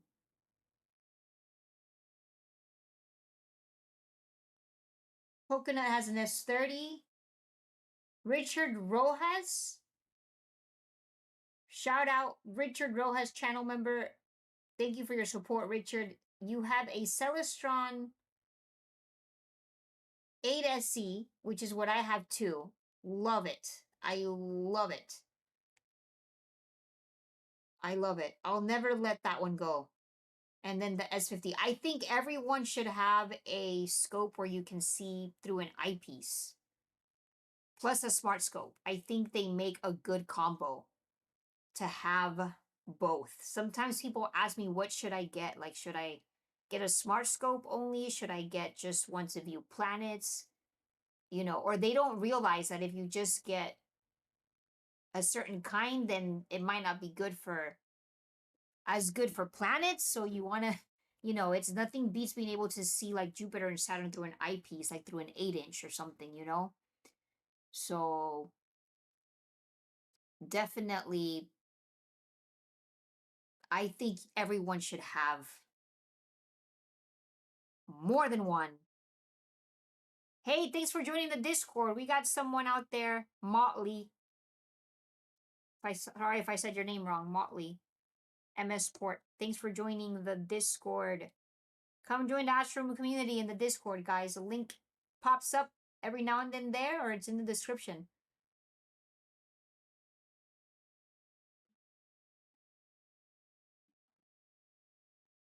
But yeah, I think everyone should definitely have. You will not regret it. Some people will like sell their let's say like their 6-inch or 8-inch regular automated scope, their computerized scope, or and then they'll do it so they can get a smart telescope. And I'm like, no, why did you do that? Like, if you can, don't sell your. I feel like I would regret it if I got rid of my Celestron Nextstar 8SE. Like, I need to have my one where I can view planets through an eyepiece, and it's so fun to show friends too, friends and family and stuff. It's just the coolest thing to. Nothing beats that experience.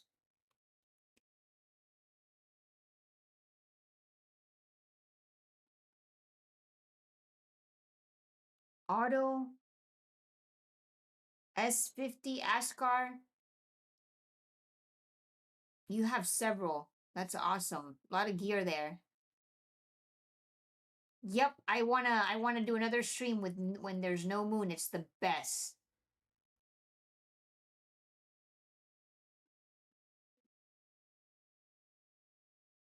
I think I need to align it, Tommy.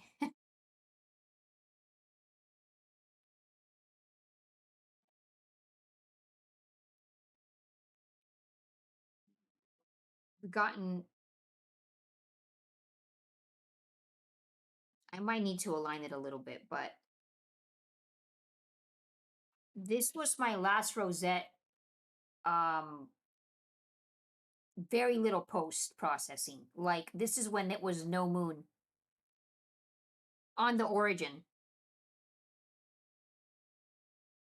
I did not leave it on there for long. I mean, it was like no moon. I probably left it on for 30 minutes of stacking or something.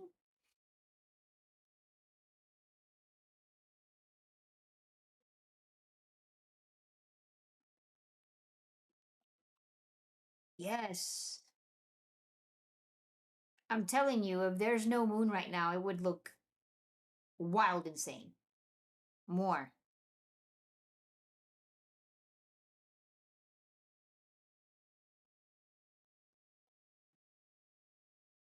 It's so cold outside. My camera's foggy. I have it on the window.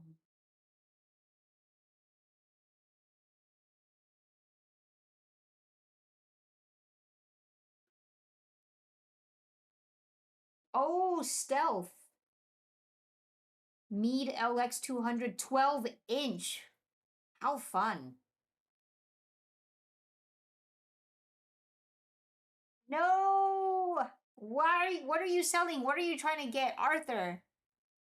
I believe this is Arthur. I think. D baby ZO. What are you trying to sell and what are you going to get? What are you planning to get?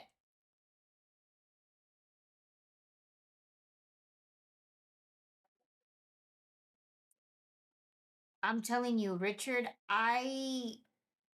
the first time I saw Saturn through a scope many years ago, I was blown away. And when I got my own telescope, because I had seen it at an observatory, at a small observatory in Texas. And then I got my own, I got a Celestron Nextstar 8SC. And the first time I saw it, that I was able to figure out how to use it and look at Saturn, I was jumping for joy. I was screaming, flipping out. And the first time I saw Jupiter too, nothing beats the experience of looking at the planets through an eyepiece. Like, nothing beats that.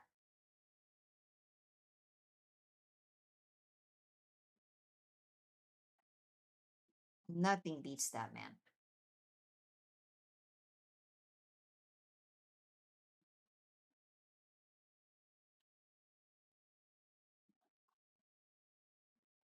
Man, but we've got such a clear night though. We've got such a nice night. And we're gonna have storms again, which is, but what doesn't matter about the storms is that they're coming when I think it's gonna be like a full moon. So if these crazy wild storms are coming back to California, bring it on. It's gonna be during the full moon. Because right now it's getting brighter and brighter anyway. The moon is, going to full moon phase. So I'm waiting for no moon so I can live stream again. I know. I know, right? It's so incredible. It's so incredible.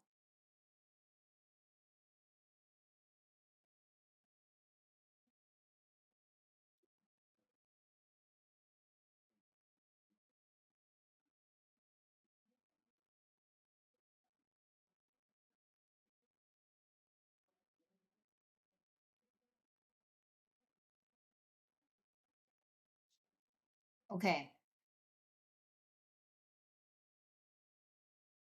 Guys, too many good targets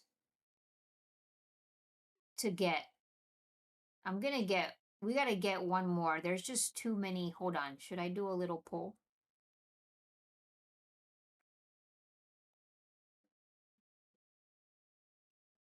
Okay. Guys, let me know. I'm going to put three different ones here. Um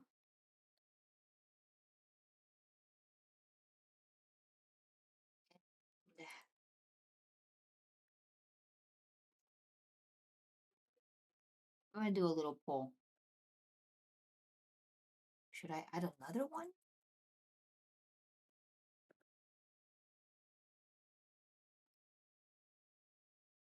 What do you guys think I should do next?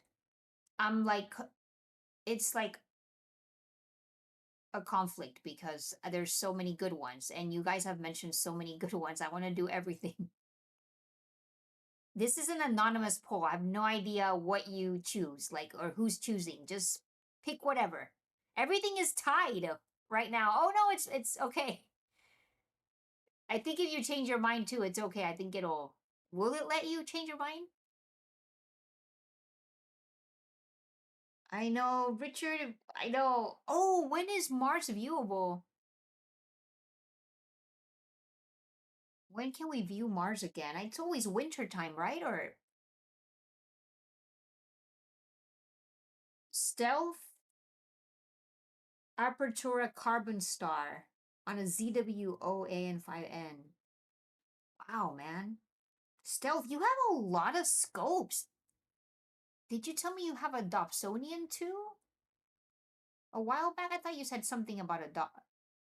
I thought you told me you had some wild big Dobsonian too.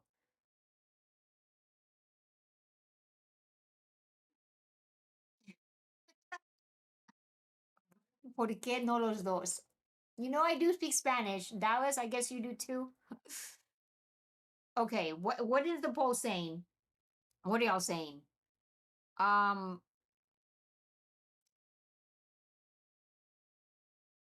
who won? What? Oh my gosh. Okay, I'm gonna shut down the poll in 5 seconds. Five, is that it? Jellyfish Nebula. Three, two, one. Jellyfish Nebula literally won. No one else is voting. I'm done. I'm done. I'm gonna close the poll. Jellyfish Nebula won by 38%. Number two, Eskimo and tadpoles are tied. I really want to see that too. I know. Um,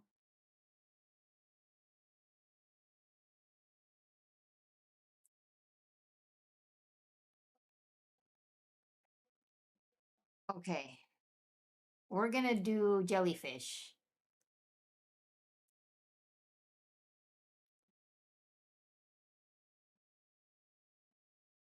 That was cool to get Rosette. Stop imaging. Close this. Jelly. Jellyfish is IC 443.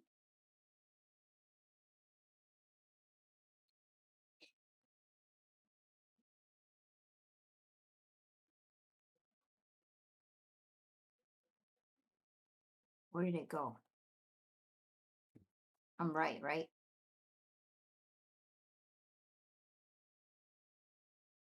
IC 443. Oh my goodness. How is this gonna be? Hold on. Let's let it get to it.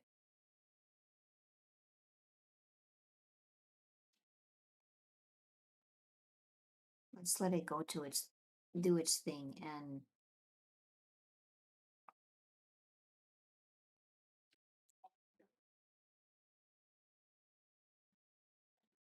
that's it. Yep. Te hot. What does that say? That's it right there. It says ready to image. Start imaging. Let's get it, guys. I don't know how this is gonna come out. Never tried it.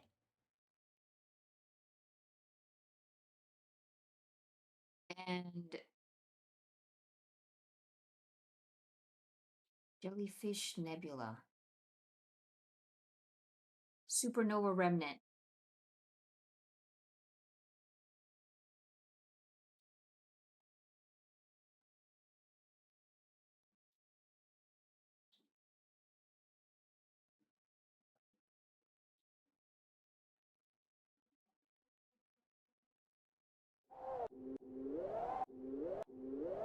Oh, should I keep doing? I need to say what I wanted to do, which is align.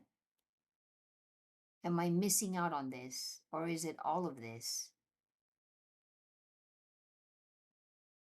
Is that a star there?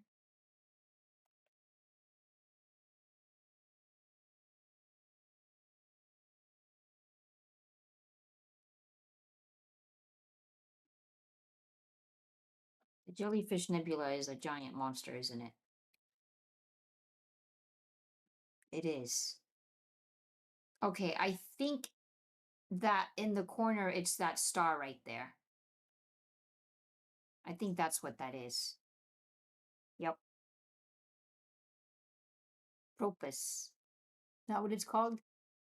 Jellyfish is an absolute monster. I think so.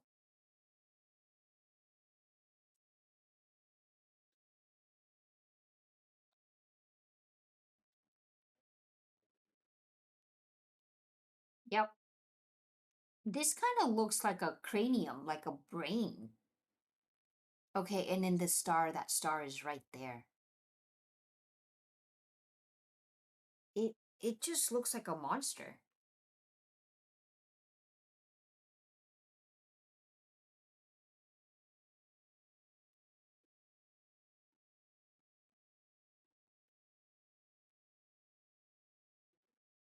Apparent magnitude 12.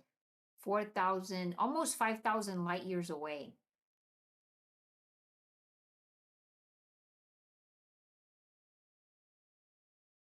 I'm using the, let me write it in the chat. Trevor, this is the sky guide.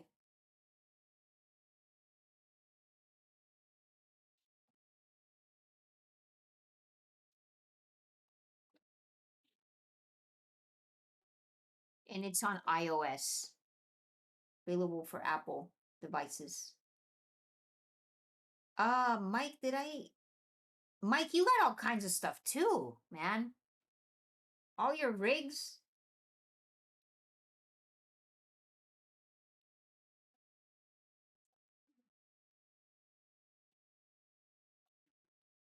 It's bright, huh?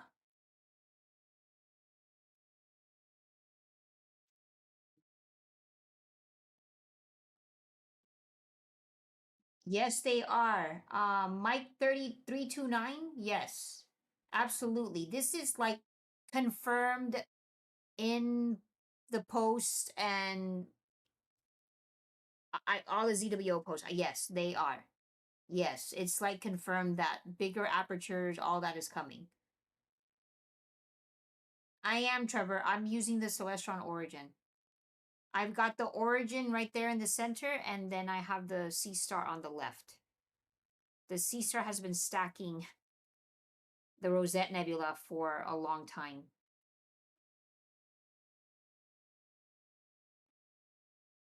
So it says here it's stacked 122 and ignored 48. I've been a long time on this target, but it says it's for 20 minutes. Scrapped 20 minutes of it so far, but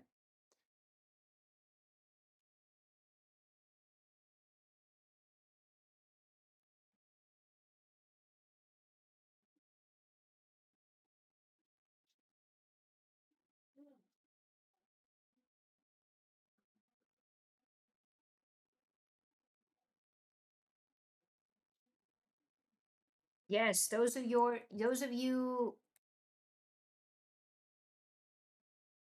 just joining.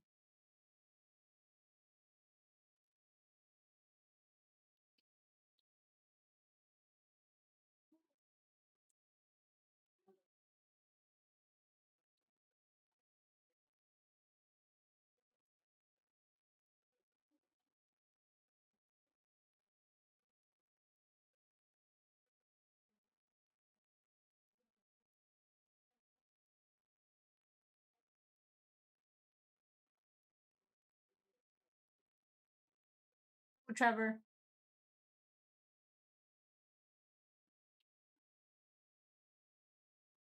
Yeah, this I'm telling you, I can't rave about it enough. Like it's crazy fast the way it's grabbing all the images. It's wild because it's a the optics are very fast with the Raza.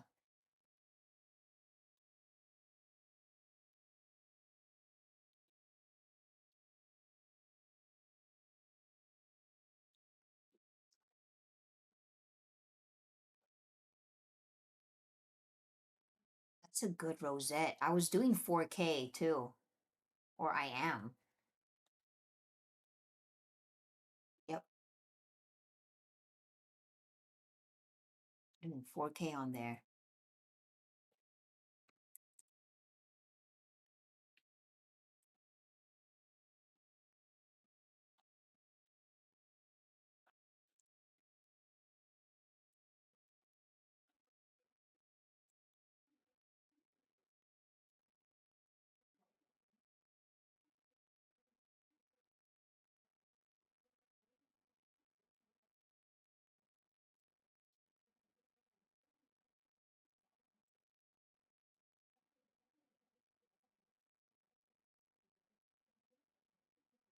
Looks like we're gonna have insane storms. How is this possible? I thought we were done, but we're gonna have some insane storms. I only have clear skies for 3 nights. And then, what on earth? Are we getting storms flooded out here again? Trevor, my night sky, I'm in a Bortle 7, Bortle 8. So I am in wild light polluted skies. Wild.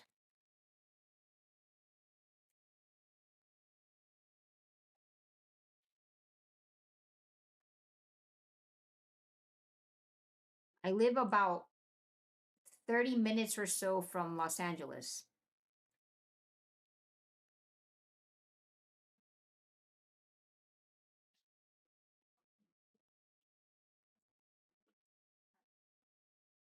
I'm getting Flame Nebula. I'm trying to get Flame Nebula on the S50. Just the flame. It'll get it. It'll get it.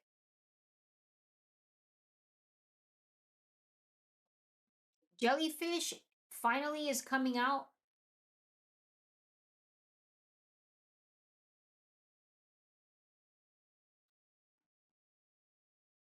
It's coming. It's trying so hard.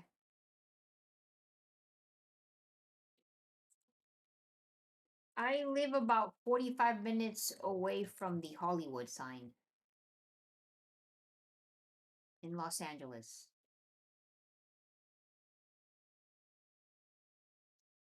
Probably 30 minutes. 30, 45 minutes. But with traffic, like 2 hours. So I never go out there.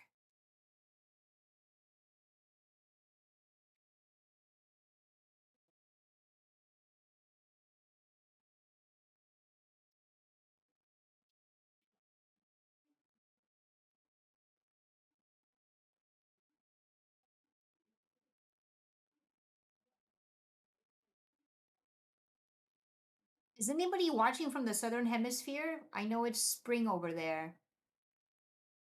Or is it summertime? Spring?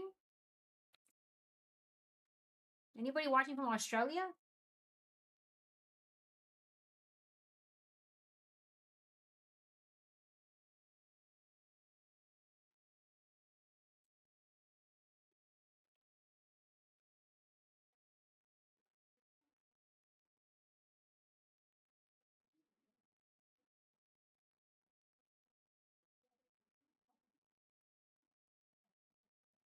Yes. It honestly, at this point, with these telescopes, like it doesn't matter if you live in New York City or you're out in the country and you have no light pollution. Of course, if you have no light pollution, your imaging with these telescopes is going to be even better. But now with these smart telescopes, it doesn't matter where you live. You can image anything pretty much. It's awesome.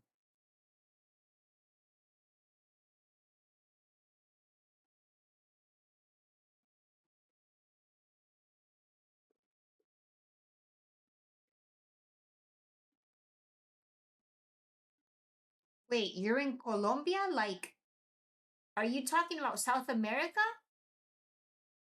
Can you please clarify this for me? Trevor? Colombia where? What Colombia? Because if you say Colombia, I am originally from Venezuela, so I'm gonna immediately think Venezuela next to Colombia, South America.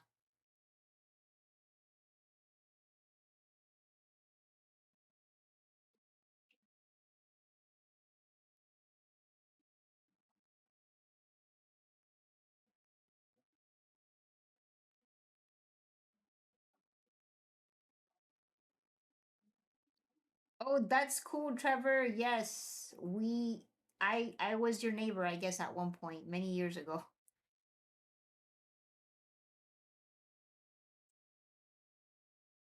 Very cool. I grew up in the U.S., but I was born in Venezuela.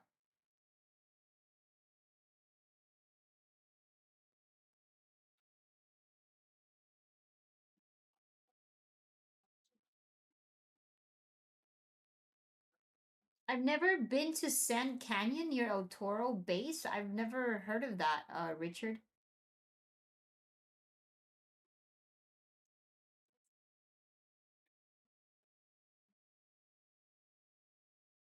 I literally have to look it up on a map. That's in Orange County, California. I didn't grow up in this area in California, so I've only been out here about 6, 7 years. Yeah, Dallas, I'm telling you, light pollution, almost doesn't matter with these scopes.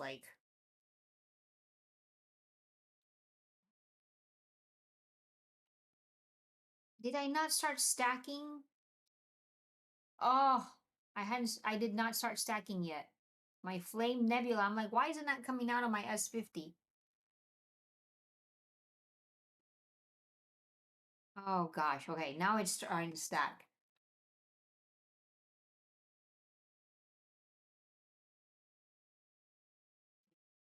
I know. There's so many targets. Omega Centauri. There's so many targets that are like my dream, that are Southern Hemisphere targets that I wish I could get. But there's some that we can get that they cannot get, that they wish they could get. So, we can't have it all. Not one location can have it all.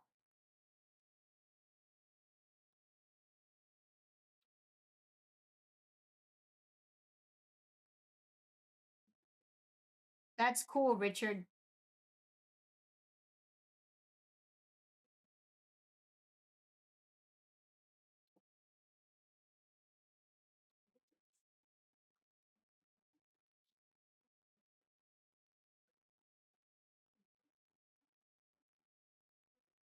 Okay, if I pause this,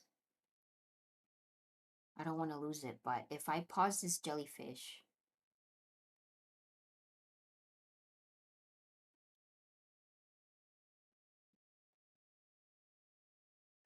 no. I think if I pause it, oh, okay. You know how with the S50 I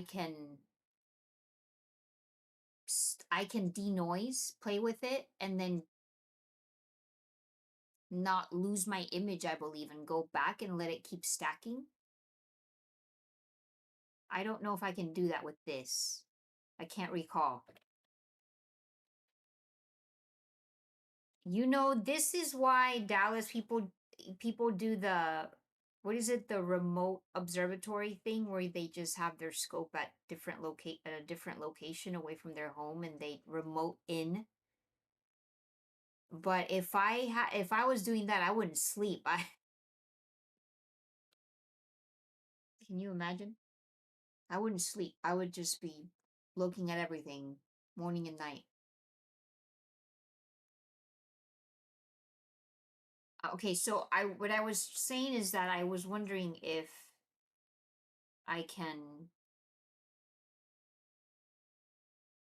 pause the imaging. I think it's does is it going to keep stacking in the background?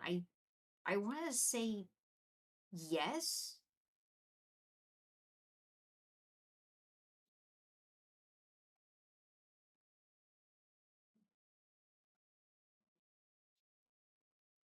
My jellyfish is coming out down here. This jellyfish monster. If I pause it and go into editing to like change the brightness and saturation, you know, will it keep stacking in the background? I think it does. And I can go back in. Should I take the chance? I might.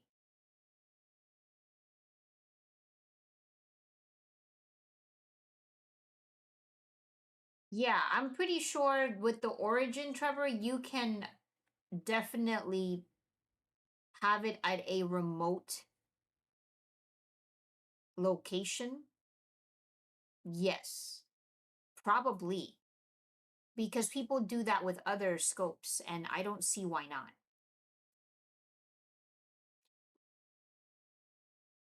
And then, not that what I'm about to say makes any difference, but I do have it just as far away as I usually have my Seestar right now. My Origin is like just to talk about the range, it's just as good as the Seestar because might be even better, but I have it maybe I'm trying to think of how many feet away I have it from me, and it's on station mode, direct connection right now. It is probably 30 or 45 feet away. I know that's kind of 30 to 40, 30 to 40 or 45 feet away. Like, you know, several walls outside. It's far. I'm in like the end of my home, the last bedroom, and then it's all the way outside, like on the other side. It's very far from me. So the range is awesome. But as far as remote in, I'm pretty sure people can literally have this origin at a remote observatory, and I mean, why not? Robert, thanks for joining, man.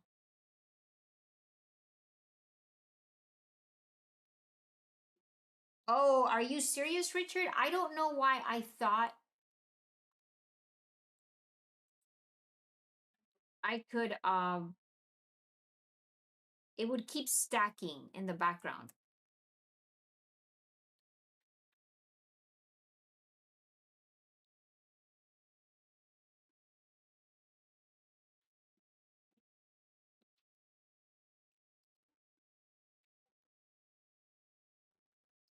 I really thought it was continuing to stack data in the background. I really think so. When I was like doing my review of the scope and imaging, I really think so.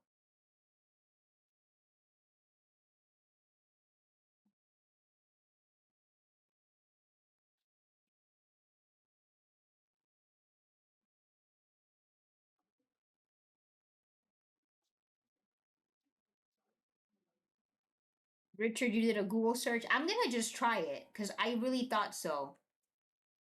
Thanks, Robert. That's awesome. Congratulations on your new scope. That's wonderful, man. I'm glad. I'm glad to hear it.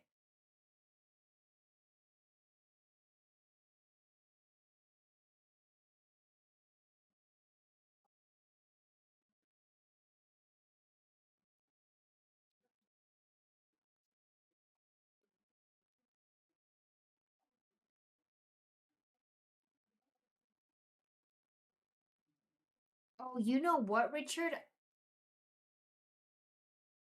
Too late now, but I think you're right. Too late because I just paused it to try to do some to play around with the post processing a little bit, like a one touch post on here in the app. But I think what I'm confused is when I can exit the live view of the stacking and go in and like play around with the sky map and look at other targets through there, and it'll keep stacking, and I can just keep going back and forth. I can go into the settings. But it might have stopped stacking in the background.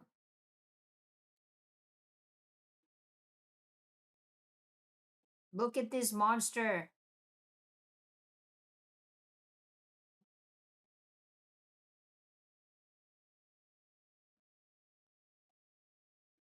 I'm playing. Sorry, guys. I should have brought up at the bottom. It's got a menu. I need to pull it up so you can see it. I'm playing around with this menu down here because so I can see, so I can mess with the, you know.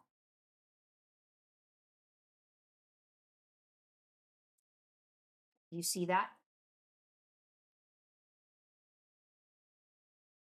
I can revert back to how it was and then play with it again.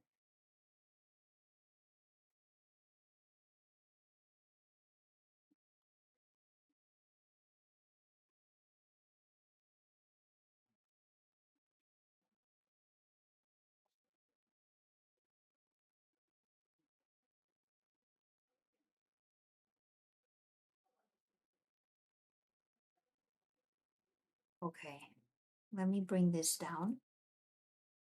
And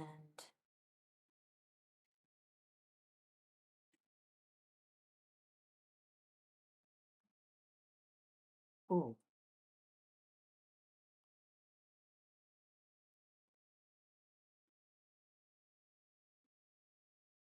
first I'm gonna save a regular copy. Excuse me. I'm gonna save a regular copy and then play with it a little bit.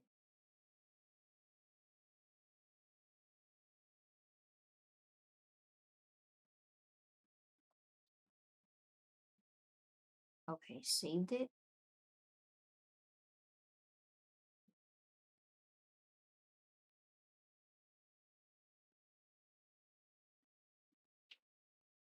The image is officially gone. If I click on start image, it's going to start over. Richard, you were right. And I was confused with what I exactly with what I thought, which is I can get out of the app and play around with the other features of the app. Like I can go to the settings, I can do all this other stuff, look at my gallery, look at tonight's best objects, and it'll keep stacking, but I can't stop, unfortunately.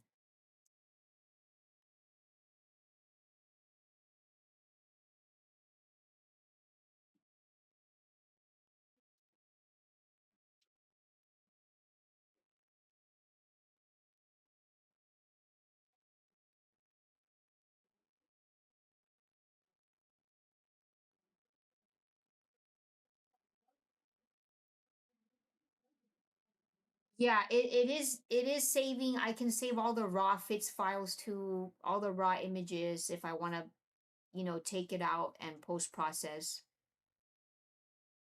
It does save all my images, all the raw data, and if you noticed, even when I would tell it to discard an image or something, it was crazy because I would like want it to stop imaging and go somewhere else, but it would still be like, oh, but here's your image. It still wouldn't discard it. Like it would still want which is cool because I do want to keep them. But sometimes I'm too excited and I want to jump around targets and I'm not patient. But I mainly because I'm live streaming here, so I just want to show a lot of different targets. Oh, is that Eskimo already?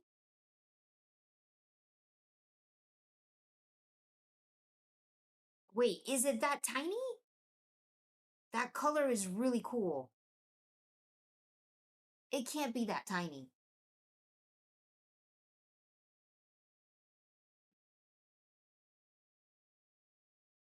Okay, oh my gosh, I'm trying to do the Eskimo clown face.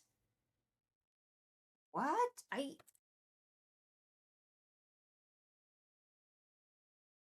Why is it really?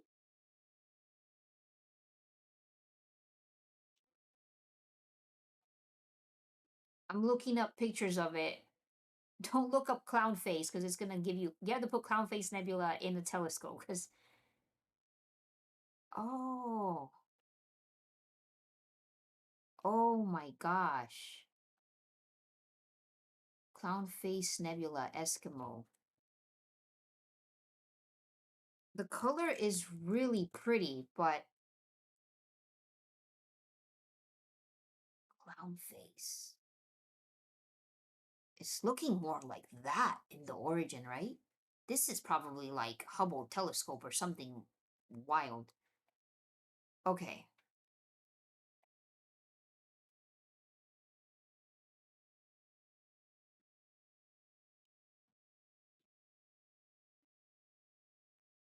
That's it in the middle.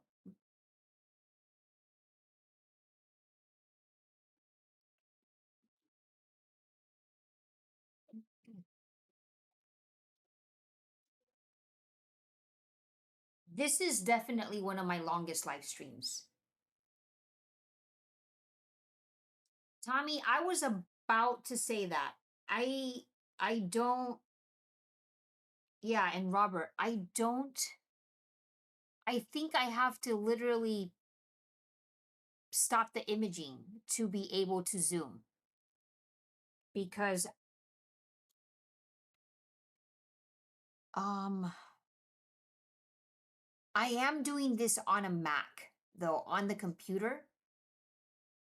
And usually I can do like certain commands on the Seestar, for instance, like that will mimic the open, when you with your hand, the expanding. And I'm doing those same commands on the Origin here, but I can't playing with my mouse, playing with the keyboard to try to zoom it, but I can't.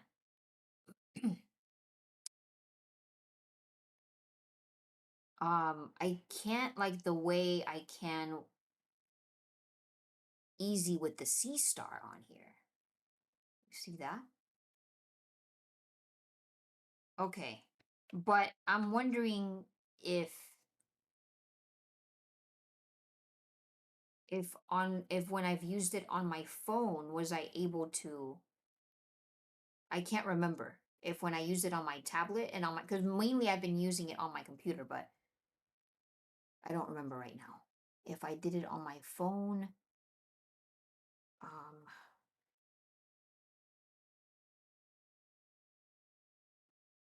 can I zoom in?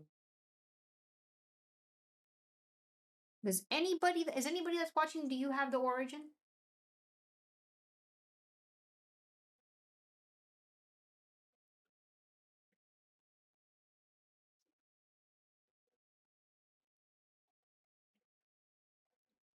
Okay, I just opened it on my phone to see if it'll let me zoom in. Let me see if I can get the image and zoom in. I can. Okay. I'm able to use it on both my phone now and my Mac. This is crazy. So, let me show you guys. I can zoom in. So this is the regular, that's kind of hard for you guys to see. Can you see that? I'm going to just you see how I can zoom? Almost, I mean, pretty much as I want, but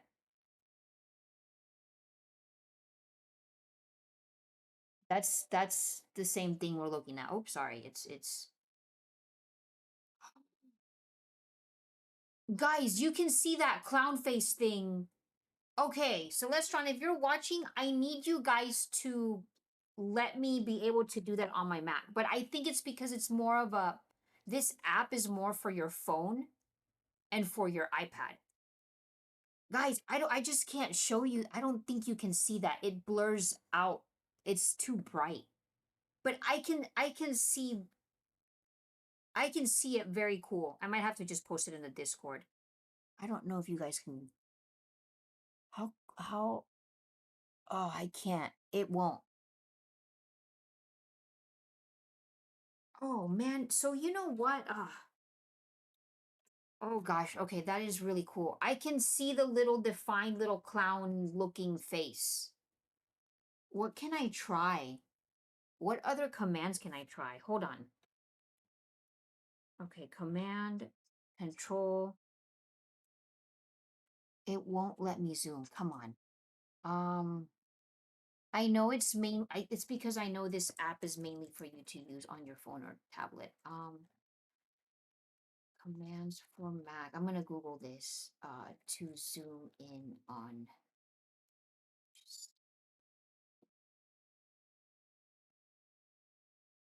It just says use pinch or spread gestures.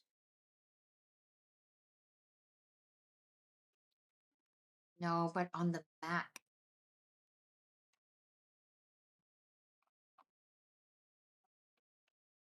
It is very, very cool when you zoom in, when I'm zooming in, but I know you, okay, this is super zoomed out, but when I zoom in, I can very well see. Okay, you guys kind of see that? You see how like there's a circle and there's like an outline inside too, like a well-defined circle right inside of that? That's the clown face there. It is so hard for me to show you guys this.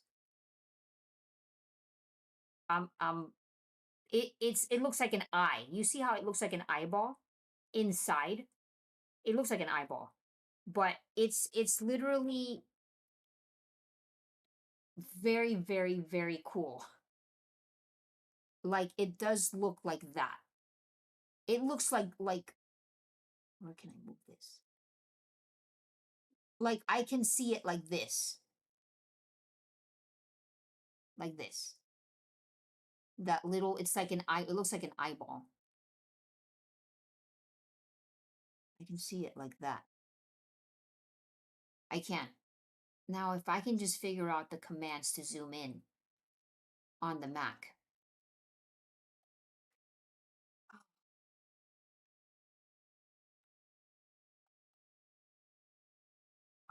All of these have tricks because even for my Sky Guide app, even for the Seestar app, because I'm using it on the computer, I'm controlling everything through the computer. It was not easy to figure out how to zoom in. I was trying all these, and in the end, it wasn't that hard, the commands, but I was trying so many different ways. It was just a matter of getting used to it. But this, I cannot.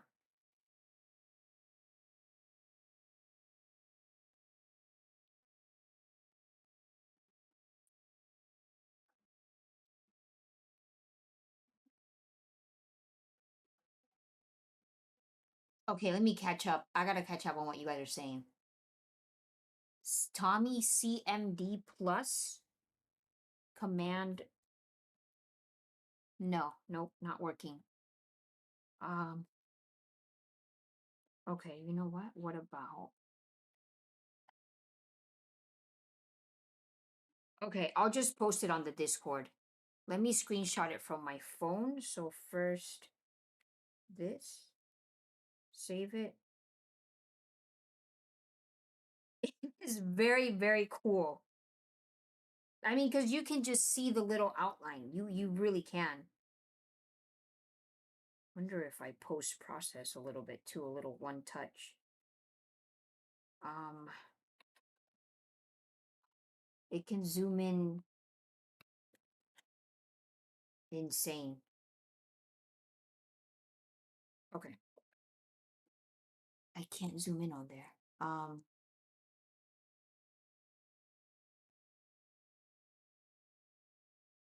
Yeah, the Mark II is 4,300. 43. Space Girl, I will. Hey, Naraki, thanks for joining. I'm trying, Trevor. Like I'm telling you, and I'm very like familiar with doing all these different commands because I've done it with the Seestar and with the Sky Guide app. I had to learn how to do that to do these streams and to zoom in. And I'm trying all the commands. I can't, but oh, it's hard for you guys to see it there. I'll have to post it on the Discord so y'all can see it. Oh, I thought it moved for a minute. No, no, no, no, it's not. It's not.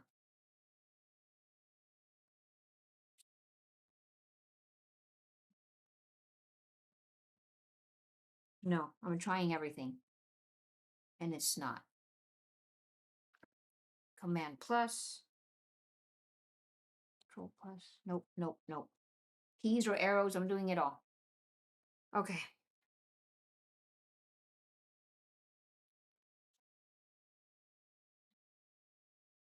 I'm gonna go in the Discord.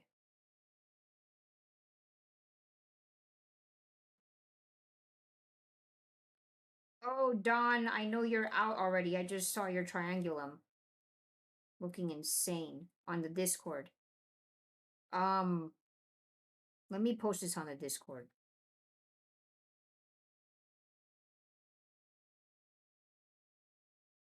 Three images. Oh, you know what? And then I can pull it up. But I should stop it on the origin and then try to like do a little touch up post processing too. Where's the Discord? I gotta pull it up again. Hold on.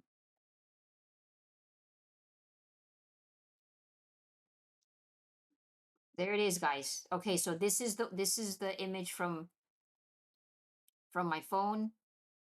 There it is. You see the weird you can see the inner thing. But this would be super cool to post process to see it better. I mean, it's almost perfectly round.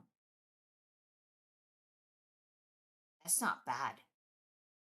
You see how you can see the inner whatever that is.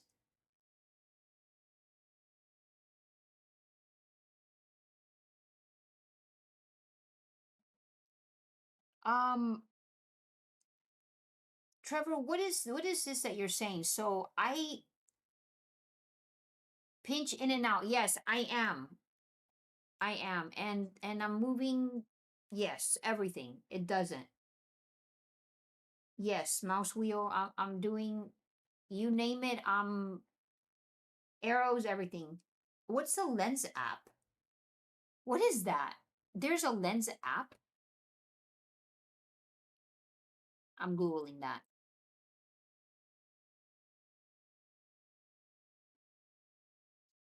I've never heard of that. What is this? Okay. End imaging, download and save.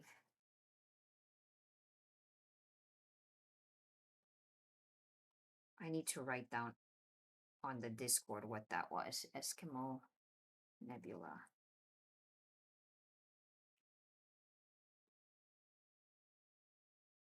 Clown face.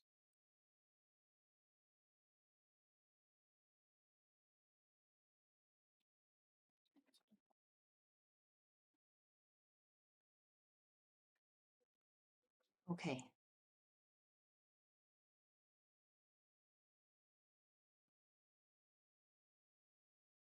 Can I zoom in on here? No, I'd have to be on my phone.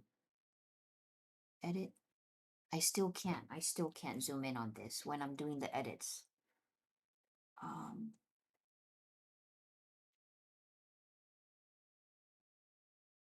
Nope.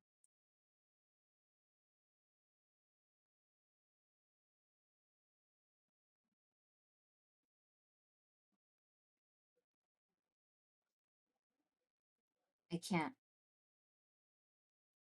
Save to camera roll. I think I'm saving all raw images too. I am. I think I still have that on. So if I needed to post process, I saved it already.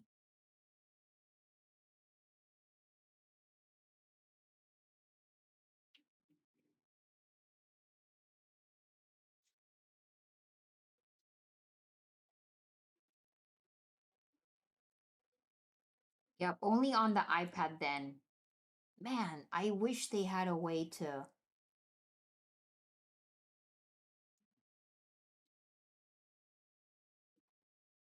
Oh, under my settings of the app, of the Origin app, maybe. Under, yeah, that's That's good thinking right there, man. Um,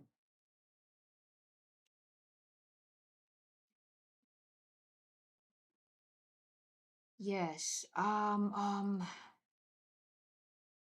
Origin settings, touch alternatives. I'm looking at it right now. General, window size, large. Touch alternatives. Here we go. I just turned it on. Okay. I opened up the settings of the Origin, like you said, the system settings in the Mac. Let's see if that's gonna work. It's not doing it here, but what about in my imaging? But I finished imaging. Um, oh wait.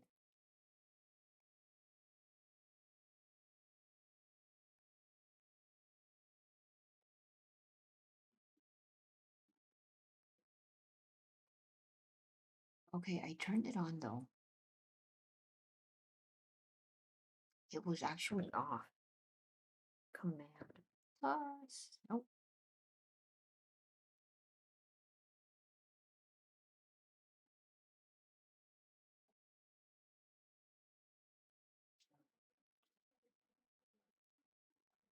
If I go.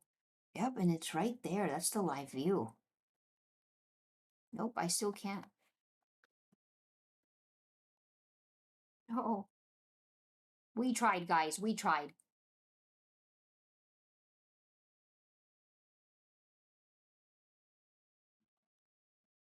Oh, under accessibility or something?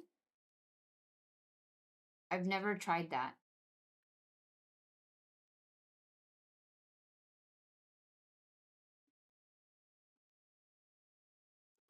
This was a cool target though, guys. Like, this was such a cool thing to try. I'm glad that y'all told me to do this. This was very cool. Because we got to see, I mean, I don't know if you can see it, but I got to see the little weird face. That was awesome. I'm looking at all the commands right now on the Mac to try to, at least for a future, for the next stream, try to figure that out. I'm gonna have to play with that for a while. I could also next time just connect it with my iPad to the computer instead, and that way I could play around. I could do the gestures, and unless I can figure this out, which I'll try that, Robert. I'll do the lenses or something settings. That was cool. That was cool though.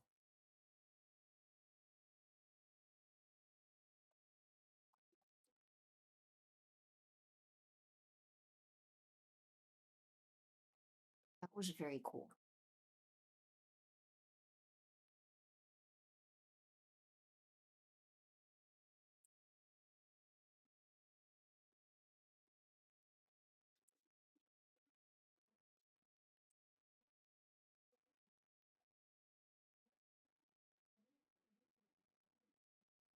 Oh my gosh, I didn't know somebody. Thank you so much. I don't know if you're still on. Your name is, I don't know if I can pronounce it right. Ricker? Rykar? You bought me a coffee. Thank you so much. You're also watching from California near the Oregon border. It's a clear night for you too. Thank you so much for watching. Awesome. I'm glad you enjoyed the stream. And I don't know if you're still on. If you are, let me know. Thank you for your support.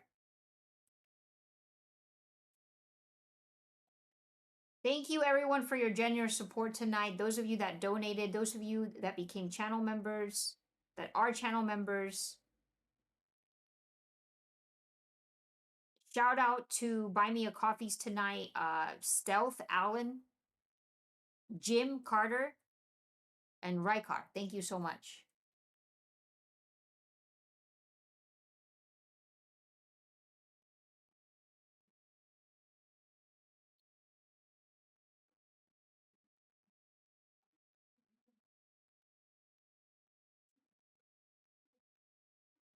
Flaming Star looks great.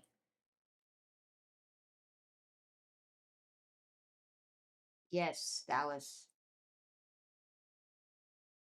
I'm glad. I'm wrapping it up now, guys, but this was super fun. I'm just throwing it into Flame Nebula real quick before I head out.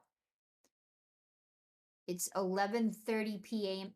11:30 p.m. almost here Pacific time in California. This was a very long stream. This is one of my longest live streams. I think my number one longest live stream was during the blood moon eclipse or something. I think I was on for 3 or 4 hours. But this has been a really long stream as well. This was awesome.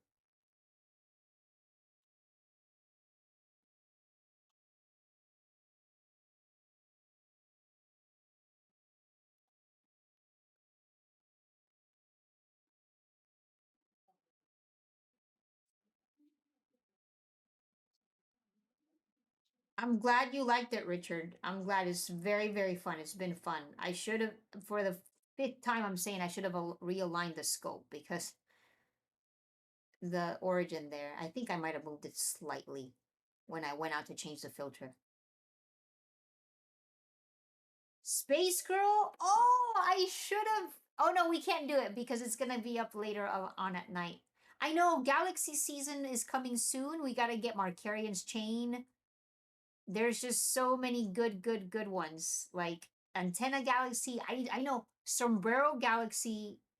I think it's up tonight. Oh my gosh, Sombrero.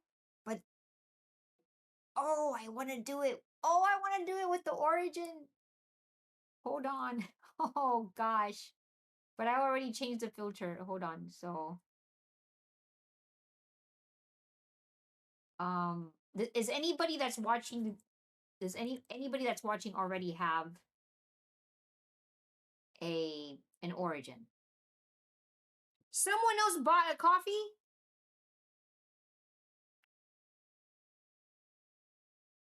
Wilcox Hamsters. Thank you so much. In Corona. I think Corona, California. Awesome. You just got home from doing a telescope outreach in Corona tonight. Wonderful. Thank you so much for your generous support. We had so many so many people tonight. Generous support, guys. Thank you so much, and thank you, channel members as well. Oh, I would literally go out and change the filter to get the Sombrero Galaxy, but I think it doesn't rise. I think it's under the horizon still, not little Sombrero. Hold on, let me change that. Yeah, look at that. It's not coming up till I'd have to be up another hour or two. Oh man, but we could put it on a plan mode. I would love to do this on the Origin. I think it's gonna look, because remember how the silver dollar looked earlier? And Andromeda looks insane on here. I didn't do Andromeda tonight because I did it on my review of my review. You know what the guys were talking about, my review of the Origin, but I should have done it, but there's too many good targets. Sombrero Galaxy would have been bomb tonight. Would have been awesome, but I hope I can keep it long enough, the Origin, to be able to stream during Galaxy season. That would be awesome. Thank you so much, Robert. Thanks, Tommy. It's been a blast. Thank you so much, Jim. Thank you for your support. Generous as always. One of my biggest supporters. Damien, thanks for joining as well. Sombrero, I know. I think it's gonna look so cool though on the Origin. It is. I need to denoise S50 right now real quick. Also before I go.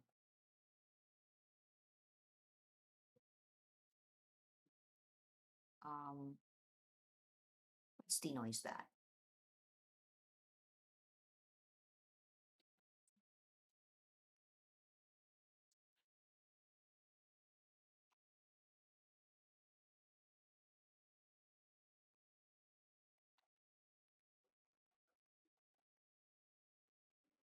We're gonna denoise. I know. Sombrero. Oh, Whirlpool Galaxy. I cannot wait to get that. Like we totally, yeah. Like I would love to see how that looks on the Origin. The Whirlpool Galaxy would love to do it on a live stream. Sombrero, Markarian's Chain, all of those. Centauros A, that would be a dream. I'd have to live in the Southern Hemisphere. Jedi, cool username too. Centaurus A. I think somebody just posted that one on the. Was that you posted it on the Discord? Somebody posted it. It was insane. It would be, man, Space Girl. When does it? Is it? As you said, 4 a.m. Oh dear. Okay, it's denoising flame right now. I want to see. Oh, it looks gorgeous. Oh, it's got a satellite trail. Oh, downloading that.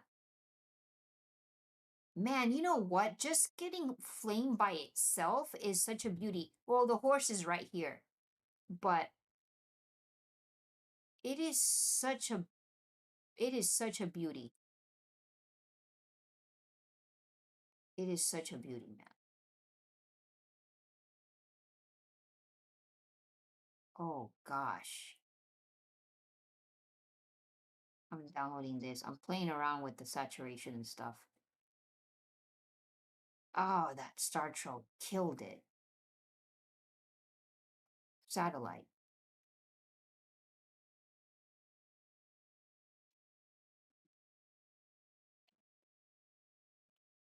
Oh, my dynamic background extraction wasn't on. I have to turn that on every single time. I just turned it on. It did that. What?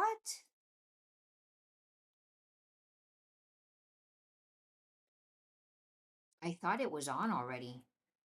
4K was on. Hmm.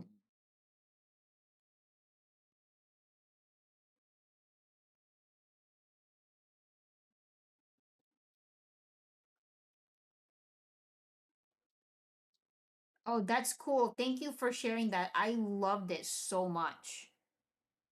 It was very, very cool.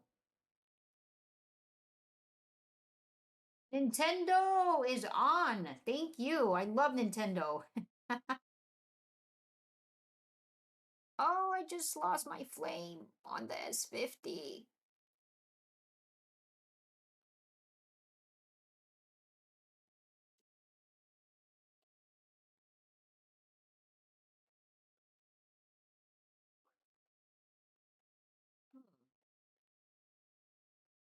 Oh, it can continue my imaging? Okay. I just gotta let it enhance again. I thought I had completely lost it. All right. Thank you to Jim Carter, Stealth Allen, Ricard, and Wilcox Hamsters for your support tonight. And shout out to all the channel members as well. Thank you for everyone who joined who was new today, who subscribed. If you haven't yet, make sure you hit the like and the subscribe button. Been an absolute blast. Yes. Mike, yes. Mike 329. Yes. Because you don't need it has its own internal system, Wi-Fi, and its own internal GPS location thing. Like it knows where you are. You do not need Wi-Fi um with no cell service. I mean, I feel like I did this. One of my when I went to Joshua Tree with a Seestar. So play with it at home. Um get off your 5G network, get off your Wi-Fi. Because it puts its own signal. Yes, you should. You should be able to. You should literally be able to be in the middle of nowhere in the boonies.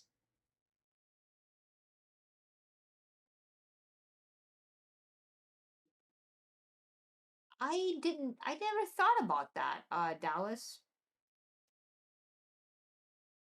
I just did the dynamic background extraction and now I don't like this. I don't know what happened, but flame looking great on the Origin though.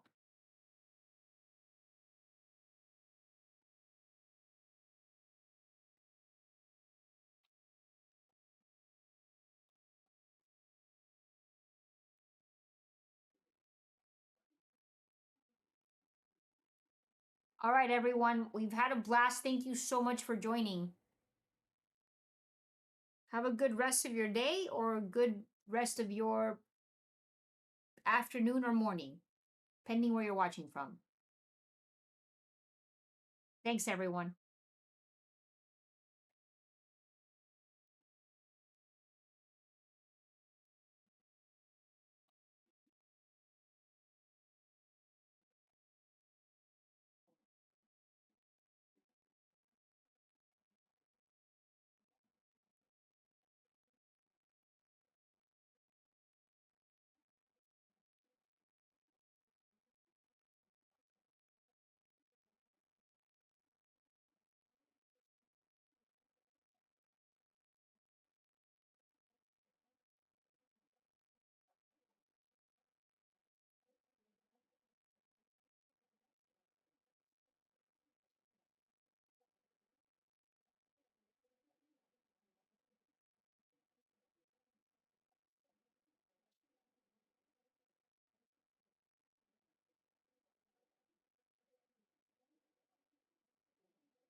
Thanks, Tommy. I just saw your buy me a coffee. Thank you so much.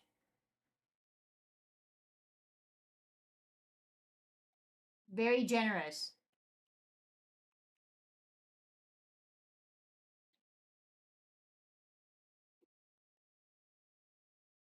Appreciate that.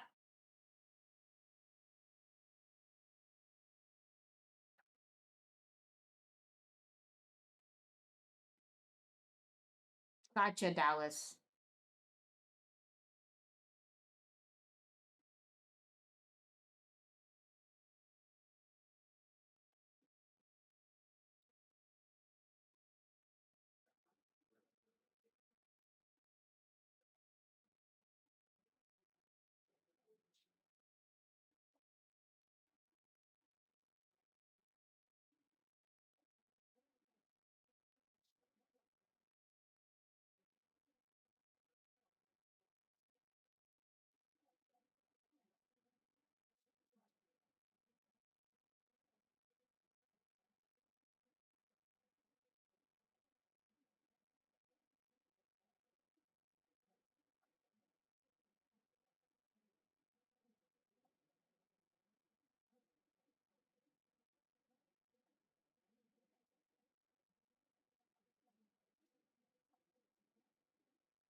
Space Girl, go do your plan mode. Don't stay up till 4 a.m.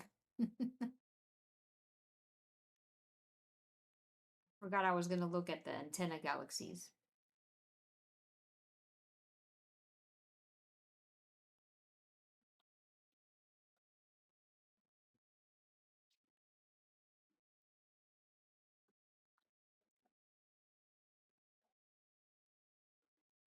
Wait, is it coming up?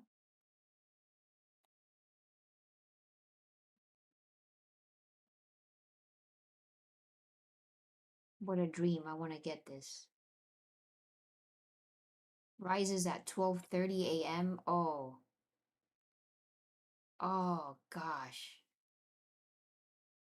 Better to do it at between, yep, like you said, 3 and 4 a.m. when it's higher up in the sky. Probably 4 a.m. better.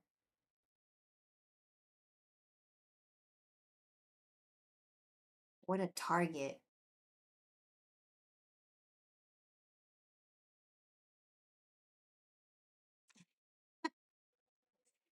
Oh, they're gonna have a kick with this if they're watching.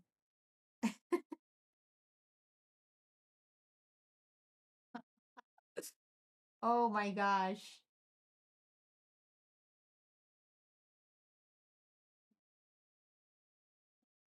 I'm having a blast with it, I'm telling you. It's been a blast.